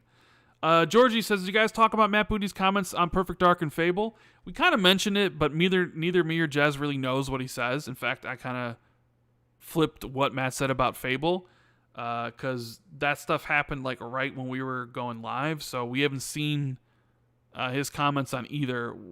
We know that like basically he wants to show Fable, but they don't want to show Fable. And I think I saw on Twitter that Perfect Dark he compared to like Bond and Jason Bourne or something. I don't know. Like I said, I haven't seen the interview, so I don't really know. Raj Patel says, "Hey Jez, do you expect a Series 3 Elite controller next year? And could you please, for the entire Xbox community, ask Phil to fire Bonnie Ross and fix 343, please?" There's a rumor, I think from I'm not sure where he's from, but there is a Xbox leaker who has, I believe, had accurate information in the past, who said they are working on a Series 3 for next year. I have no information of my own on that right now, but I kind of believe it. I kind of believe that they are going to continue with the Elite series. And I've heard that they have been working on, recently actually, I've heard that they have been working on improving the reliability of the series controllers with manufacturers and stuff like that. So yeah, I think they are going to keep working on those. It is one of the most popular accessories that sell in the market. So I don't think they're going to stop selling them because they are so popular. So Xbox and their controllers, baby. You know, there's always three things you can count on: death, taxes, and Xbox making new controllers. certain as the sunrise. Whittia, he says, "Did you see IGN France's score for The Last of Us remake, saying that although it was a 7.5 as a remake, it was scored a 10 because it was a masterpiece?" Yeah, I did see that being shared around. I actually, though, haven't really read any reviews for The Last of Us. So, I hope anybody who's buying it and playing it loves Last of Us and is having a great time with it. I'm probably not going to play it. Although, I don't know. It's on PC. Eventually it'll be on PC, yes. But not at launch. Not right now. Oh, that's awkward. Why is that? I mean, Sony hasn't done a day-and-date PC game yet, though. So. Oh, okay. Well, Sony offered me a review code for Last of Us. On the PS5? On the PS5, yeah. Well, bro. And I replied, I don't have a PS5. Could I have the PC version, please? I don't know why. I just auto-piloted a PC version request because that's what I always do because I don't have a PlayStation. Well, and they didn't reply. So maybe they thought I was trolling or something. Bro, look out for your boy Rand. You know, you didn't give me a birthday present. You know what? I did. I didn't. I got you a podcast membership with Blue Wire Podcast. Oh yeah, that's true. It's very nice. If they send you a request, I did get you a gift. I got you a Peppa Pig rebrand. Oh, Jesus, that was literally my birthday gift to you. All right, well, I paid Sean LeBrun money for that. Oh, okay. I'm just saying. If they offer you God of War, just give it to me. Nah. Come on. Nah. Why not? I tell you, I'll give it to you. I'll give it to you, right? If you agree to run My Little Pony gameplay footage on the podcast. I agree. 100%. If they give it to you 3 episodes, you want 3 episodes. What? Yeah, I want 3 episodes. No. 1 episode of complete My Little Pony, as long as you get me God of War early. And you can pick the show, and we can have My Little Pony on there. 100%. I'm a man of my. I'm willing to shake on this, as long as it's early. It can't be like the day before or the day of. It's got to be like 3 days. Would you do a week review? Early. A review for God of War? Maybe, I don't know. But I mean, think about it. This is the way to get My Little Pony on the. I will gladly put it on there for God of War early. 100%. Right. In fact, you should probably email that person back. Be like, "Can you put me on the list for God of War really early, please?" Maybe. To be fair, if they send me a code for God of War, I'm pretty sure they'll expect a review out of it. So, But I don't review PlayStation games because I don't have one. Although I have actually reviewed one PlayStation game in my life. That was a Final Fantasy VII remake on AndroidCentral.com. That's the first and only PlayStation game I've ever reviewed. Raj Patel says, okay, what about a well-written article directed at Phil and other higher-ups on looking into 343? So basically he wants you to write about 343 and Halo. The thing is that they know all this stuff. There's literally nothing I could write that they don't already know, you know. And I know, like, maybe it's like you want me to, you know, sort of voice what everyone's opinion and stuff, but they already know everyone's opinion on this stuff. There's nothing more I could say that hasn't already been said, I promise you. And there's nothing that I could say that they don't already know and that they don't already, you know, trying to fix, you know. I think that's part of like why people are so angry. Maybe they don't realize that they are trying to fix things or something. It's not like they're resting on their laurels here. They are desperate trying to fix this. I know they are. So there's just nothing more that can be said about it. Yeah. Shout out to IreBear32 becoming the newest member of the channel. Thank you so much for all the support. Enjoy the emotes. Let's see what other questions we got here. Gary says a simple solution to fix Halo Infinite is for 343 to hire Forge modders, content creators the same way Bethesda hired modders, like the ones on Fallout London. Okay. Ryan says, could Microsoft do something to make the Xbox avatars more engaging? I mean, they probably could, but I think avatars are dead, right? I don't. The way the placement is on the dashboard, I sort of feel like avatars are. You know, Yeah. did I ever tell you I have a buddy who literally during the 360 gen when the avatars came out, he literally bought, and I'm not exaggerating. Every single week he bought something, clothing item for his avatar every week. I know other people that do that. There are people spending money on avatars, you know. I think, honestly, a lot of this stuff like avatars and achievements and even the game DVR, a lot of that development time is being soaked up by xCloud right now. But I think avatars are dead unless they're going to use them for like 1 versus 100. If 1 versus 100 come out anymore, because didn't the guy who was in charge of that team leave or something? Like Kip, whatever his name was. Yeah, I think so. But I don't think they're fully, completely dead yet. But I don't think they're going to do anything with it in the near term. However, you know, I think like actually I can't talk about it. We'll talk about it after the show. We'll talk about it after the show. We're going to have a good after the show discussion here, guys. I can't wait to have a private interview with Jez about some of these things. Wow. Q-Tang Client says, Rand, I got a Kindle. Do you suggest any books? I've read Wheel of Time and am thinking about beginning Brandon Sanderson. Okay, well, that is a loaded question. Brandon Sanderson's amazing. You could start at Mistborn or his big series, Stormlight Archive. I recommend both. Wheel of Time means you're probably into, if you like Wheel of Time, you're probably into like epic fantasy. The First Law universe, First Law trilogy by Joe Abercrombie is amazing. I highly recommend that. Of course, Song of Ice and Fire, you know, Game of Thrones is one of the best fantasy stories out there. Even if you kind of know what happens, it's still incredible. What else? Meh. I really like Robin Hobb's Realm of the Elderling series. It's like my second favorite series. With first one's like Assassin's Apprentice. If you want to check that out. I also love The Dark Tower by Stephen King. I'm a big fan of Stephen King. In fact, he's got a new book coming out next week called Fairy Tale, which I pre-ordered. I cannot wait to read that. So Dark Tower is amazing. I'm trying to think what other series I've read recently.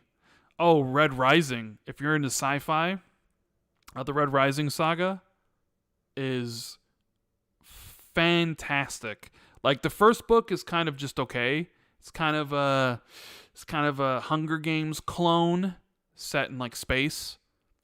But man, book 2 and 3 are the step up in like storytelling is so noticeable that I couldn't believe like the things he was doing. It basically almost kind of became Star Wars in a way. So if you're really into sci-fi, Red Rising is definitely a series I'd recommend. I'm currently reading right now the Sun Eater series by Christopher Rocchio. It's sci-fi. It's kind of like Dune. It's like science fiction, so it's set in like 16,000 years in the future. But it's kind of like more fantasy-ish, like Dune is, even though it's science fiction. First book is called Empire of Silence.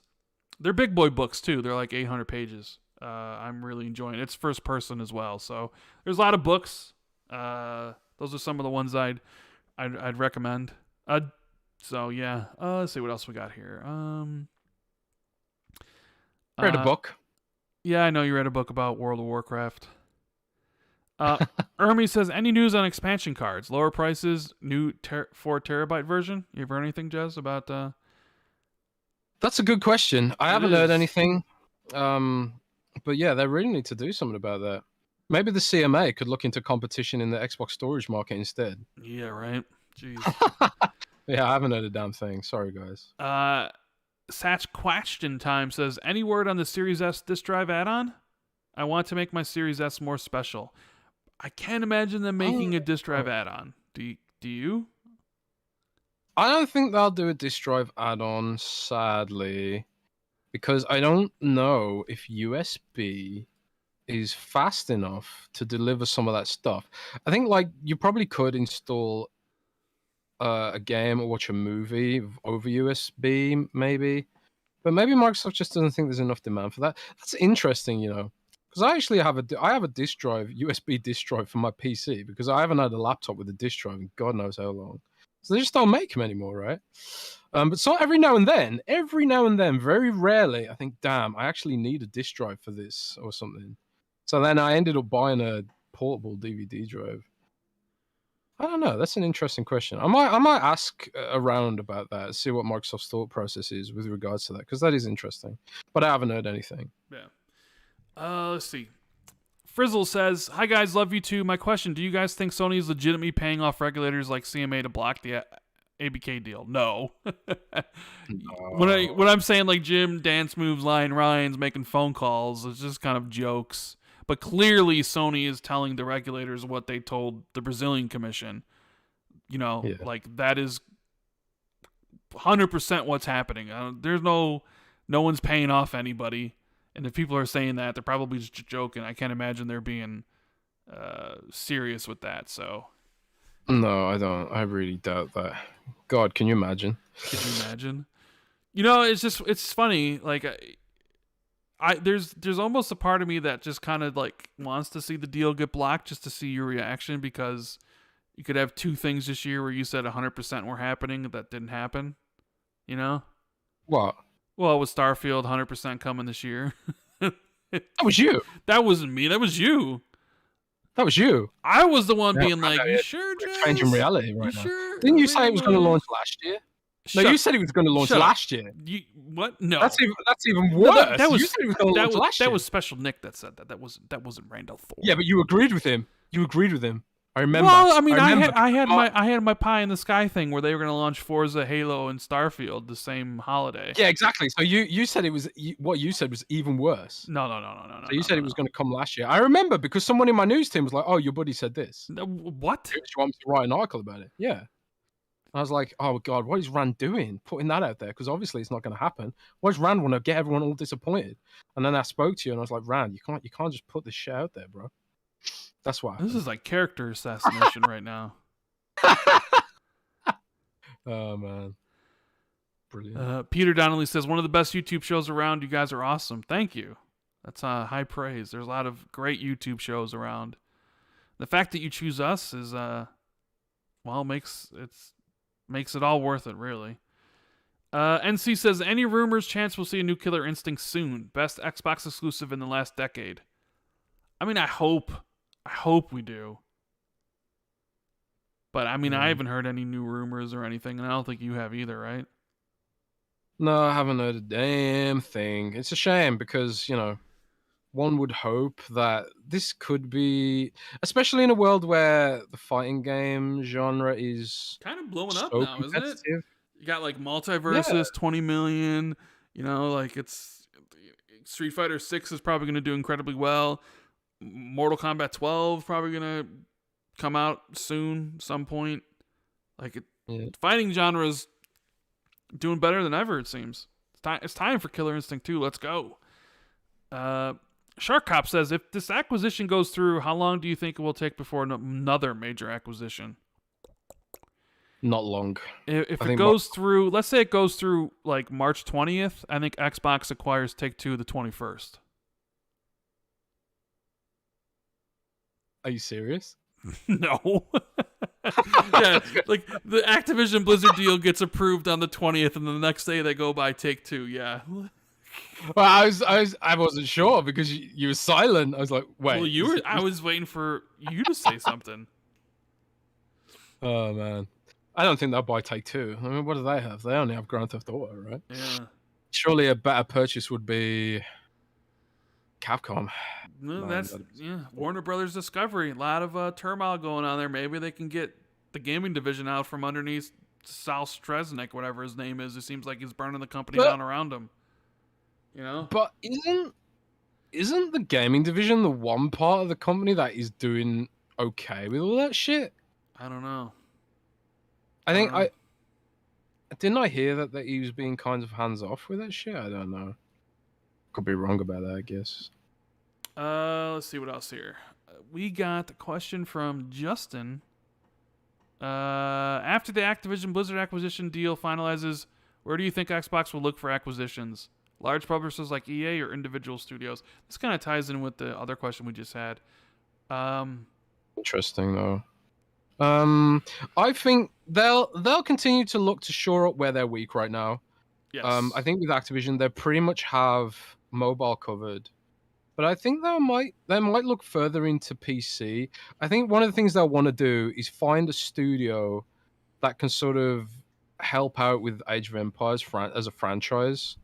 Because right now they're leaning heavily on Relic, and I don't know how long that whole deal's gonna last. You know, and I don't know if World's Edge Studio by itself is big enough to actually fully take on development of like Age 5 or whatever. Not that they're probably not even thinking about Age 5 right now, but they have to be thinking about it in the future, right? I think strategy games is an area Microsoft's very interested in expanding into. One game that I didn't talk about was Minecraft Legends, which I wrote an article about today. So if you are interested in Minecraft Legends, go and check that out on Windows Central. I wrote a whole preview of Minecraft Legends because I actually got to check it out in detail and interview the devs as well, because I didn't really understand fully what this game actually was, frankly. But now I do. It's a full-blown strategy game. Like, it's not a hack and slash at all. I thought it was sort of like halfway between the two, kind of like Overlord or something. But the main character is basically just an advanced cursor. You go around sending units out, controlling massive armies, building buildings, and all that kind of stuff. It's a full-blown strategy game, and clearly Microsoft thinks is like, you know, a big area for them to expand into. Like, I always thought strategy games were kind of niche, but maybe there's something about the business model of a strategy game which lends itself really well to monetization. I know Paradox has like hundreds of DLC for its strategy games, so there's clearly a business model that works there, right? But I don't know. Did you see? I think either PC or mobile they'll probably push further into. Did you see that? Certain Affinity to help Halo out. Yeah, Certain Affinity is probably you got to get them. Maybe you give Certain Affinity Halo. There you go. New dev on Halo, Certain Affinity, right? Did you see that Paradox game? I forget the name of it right now, but it was supposed to come to PC Game Pass, and then they announced that not only is it not coming to PC Game Pass anymore, it's not even coming to the Microsoft Store. Is it? What? What game is that? Is that Victoria 3? Yes, Victoria 3. Yeah, What did they say about it? They said after discussions with their partners, no longer coming to Game Pass or the Microsoft Store. Oh my god, that's really bad, actually. I don't know what that means. Maybe Crusader Kings did really poorly. I might have to look into that because that's bit of a. Oh dear. You should go look into it. Maybe Crusader Kings did really badly. I don't know. Thaneros says, "Did you hear that Konami has a sequel to beloved franchise at TGS?" There's a lot of rumors surrounding Konami. I think VGC Andy Robinson said that he heard that Silent Hill is supposed to be announced this month. I also heard that from another friend of mine. It's supposed to be Silent Hill 2 remake by Bloober Team, and maybe even being a timed exclusive to PlayStation, I think. Metal Gear is supposed not entirely unexpected. Metal Gear is supposed to be getting, like, they're supposed to be remastering the whole franchise, like Metal Gear 1, 2, and 3 or something, or remaking 3 and remastering the other two, something like that. I don't know, but like I don't think it's supposed to be at TGS or something. But yeah, I guess Konami's got, they're gonna be making games again from their big franchises, so that'd be something. I'm interested in seeing this Silent Hill 2 by Bloober Team. It would be very interesting. Very interesting. I honestly don't know how I feel about this. Like, I have a love-hate relationship with Bloober Team. Like, I think they do some things really well, like Atmosphere, but I think their writing is pretty bad. Like, they have no sense of subtlety, and they kind of bludgeon you with all of their sort of like their narrative hooks and stuff. There's like no subtlety in what they're putting across, but they lack the conviction to go full-blown gore fest with it. It's like they write gory but don't present gory. It's hard to explain, but I don't know. I think like I really love Silent Hill. It's one of my favorite franchises of all time. I remember getting Silent Hill for Christmas one year, and it was like one of my favorite Christmas presents ever. Just slapping Silent Hill 2 in my PlayStation, and very Christmassy kind of game. I suppose it has snow in it, or is it meant to be ash? I don't know. But I haven't really done any games with real combat. I know they hired a combat dev, and they have been beefing up the studio to accommodate combat. Not that the emphasis on Silent Hill was ever combat, really, but it is a big part of that sense of vulnerability you get. I just wonder if they're going to do the game justice ultimately. Because a lot of the third-party studios that Konami has chosen to handle Silent Hill have just been terrible over the years, or at least not. They don't live up to Team Silent. Maybe not. Maybe terrible is a bit harsh, but they're just not on Team Silent's level. It's one thing to do your own games, right? Like the Medium. But oh boy, people love Silent Hill. People adore Silent Hill 2. Yes, they do. So you better be careful, because if you screw that up, people are going to come for you, Yep. Marcio Roberto Francisco says, I have a question. Why your wallpaper uses PlayStation controllers? I'm relatively new here. I don't know. Sean Labrie made the overlay, and I think he was just using Xbox controllers, because we talk about PlayStation, we play PlayStation games, so it was just random controllers just floating in the background.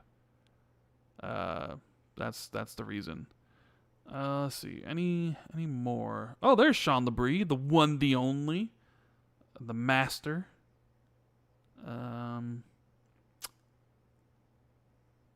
One Bad Mother says Valve blocking Paradox from Game Pass. I thought it would be Valve, would it? I don't think Valve would do that. Marco R says, recommend Red Rising board game from Stone Mailer. That's right, they do have a Red Rising board game, don't they?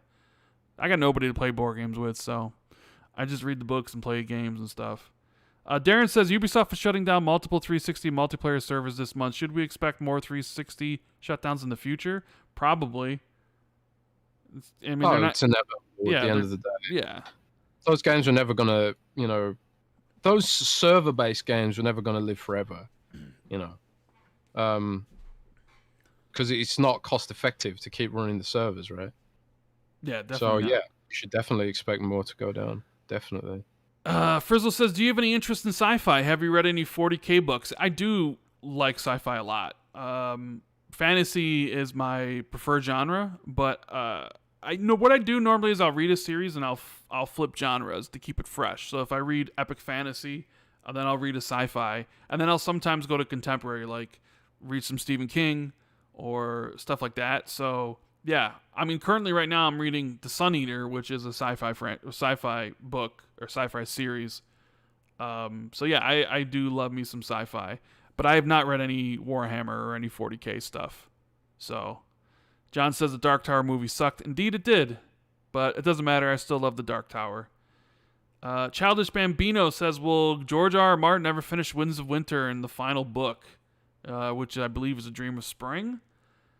Geez, man. I've been waiting literally forever for... Like, I started reading Game of Thrones or Song of Ice and Fire when Storm of Swords came out. I forget what year that was. It was in the 90s. And it was just like... I remember telling people, if they adapt this to a TV show, it'll be one of the greatest TV shows ever made. As long as it's done right. And they did it right. And it was until the final season. And it's been 11 years since I think he released A Dance with Dragons. And like a lot of people have lost faith with him finishing it, but he says he's working on it. So I think maybe he releases Winds of Winter, but I'm not sure he releases the final book. He's getting old. He's getting up there in age. So do people really like books this much? Hell yeah, bro. All your favorite things are books. Your favorite movies, they're all adapted from some sort of source. Books are amazing, bro. You need Books to get on suck. that train. You have to think. You have to imagine shit you're talking about. It's the best thing. Imagine, use your own imagination. Childish Bambino also says, how you liking Vinland Saga? You know, okay, so I really like it. I really like it. I'm on episode 16. Here's the thing. Okay, this is going to go into my thing about my diet, right? So my thing is I don't normally eat a lot during the day. Or at least my diet right now is I basically eat something every 2 hours.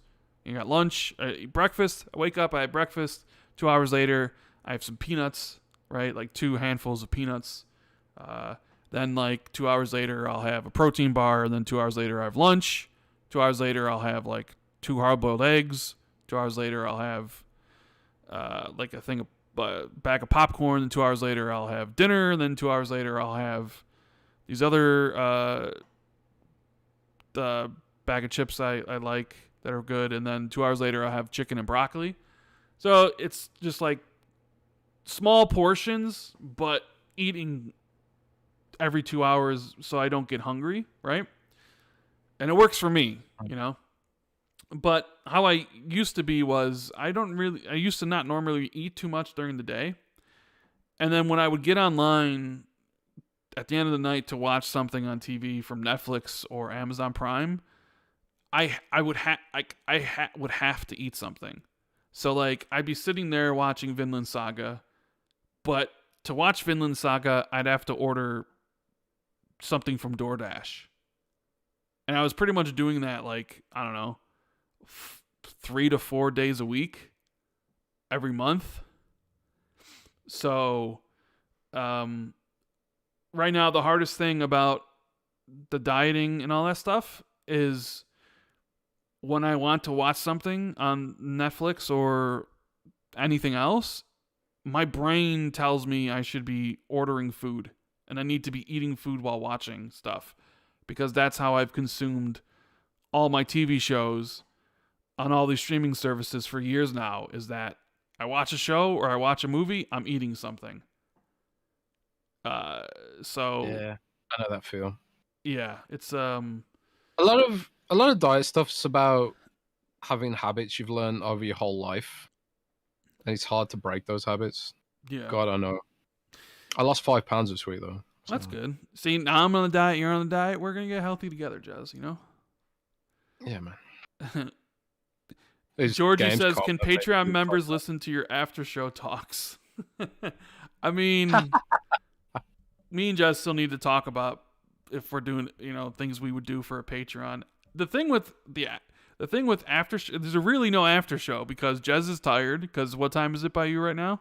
It's like what, almost midnight. It's 1 in the morning. Yeah, your girlfriend's probably mad at you. So most of the time, We talk for a few minutes and then it's over. So we don't really, because it's so late for Jez, we don't really have a show. But we'll come up, if we do Patreon, we'll come up with some stuff. Click says, if Xbox ever put out BGM on homepage settings or their storefront like in the Wii, what style, genre, or gaming soundtrack would you want playing in the background? Ooh. You know how PlayStation has the song that plays when you're on the dashboard, Jez? That's what he's talking about. What song would you want playing? Oh man, Cradle of Filth. Cradle of Filth. Death, man. No, I'm joking. Cradle of Filth's on my mind because I saw. Have you heard Cradle of Filth? They're like a British like goth black metal band. They're doing a collab with Ed Sheeran. It's like pop star. He's really intriguing. So they're on my mind at the moment.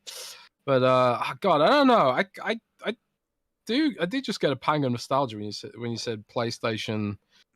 The dashboard music, because like didn't their other consoles have that, like the PS2 and stuff? Or am I just thinking of like they did relaxing kind of music they did. I just like something kind of chill, like it doesn't have to be like a full-blown like music track, but like if it was like something relaxing, chill, you know? Like what if you loaded up the Xbox and like Vigil from Mass Effect started playing? Oh man, that would be great. Something smooth and relaxing. Yeah. Jesse Darby says Sony Tencent this deal because they don't shave nuts. Sony, okay. Interesting. Let's see. Any more? Let's see. Justin says, what do you think will happen with 343 if they move Halo to a new team? I mean, Jez says that's not going to happen, but I would like to see them make something new. So, I mean, I just don't know who'd make it. Like, you're trading one problem for another with that scenario, in my view. Maybe Raven Software could do it.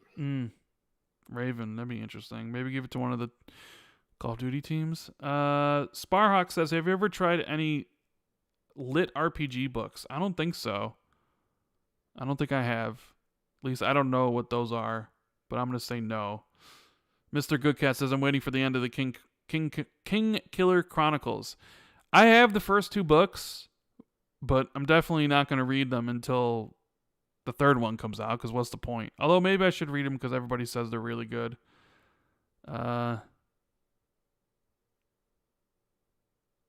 think that's it. I think we're all caught up with everything. So thank you guys so much for being here. Hopefully we kept you company on this Friday, whether you're driving somewhere or working or whatever, or just chilling. The support is always amazing. And, it's kind of crazy. Like, we was like, what are we going to talk about this week? And then we had a lot of stuff to talk about. Although, Halo took up a lot of that. Although I wasn't here for some of the Halo talk. But either way, hope you guys enjoyed the show. We'll be back. Remember, Saturday, not Friday, because Jez is going to be at the nude beach.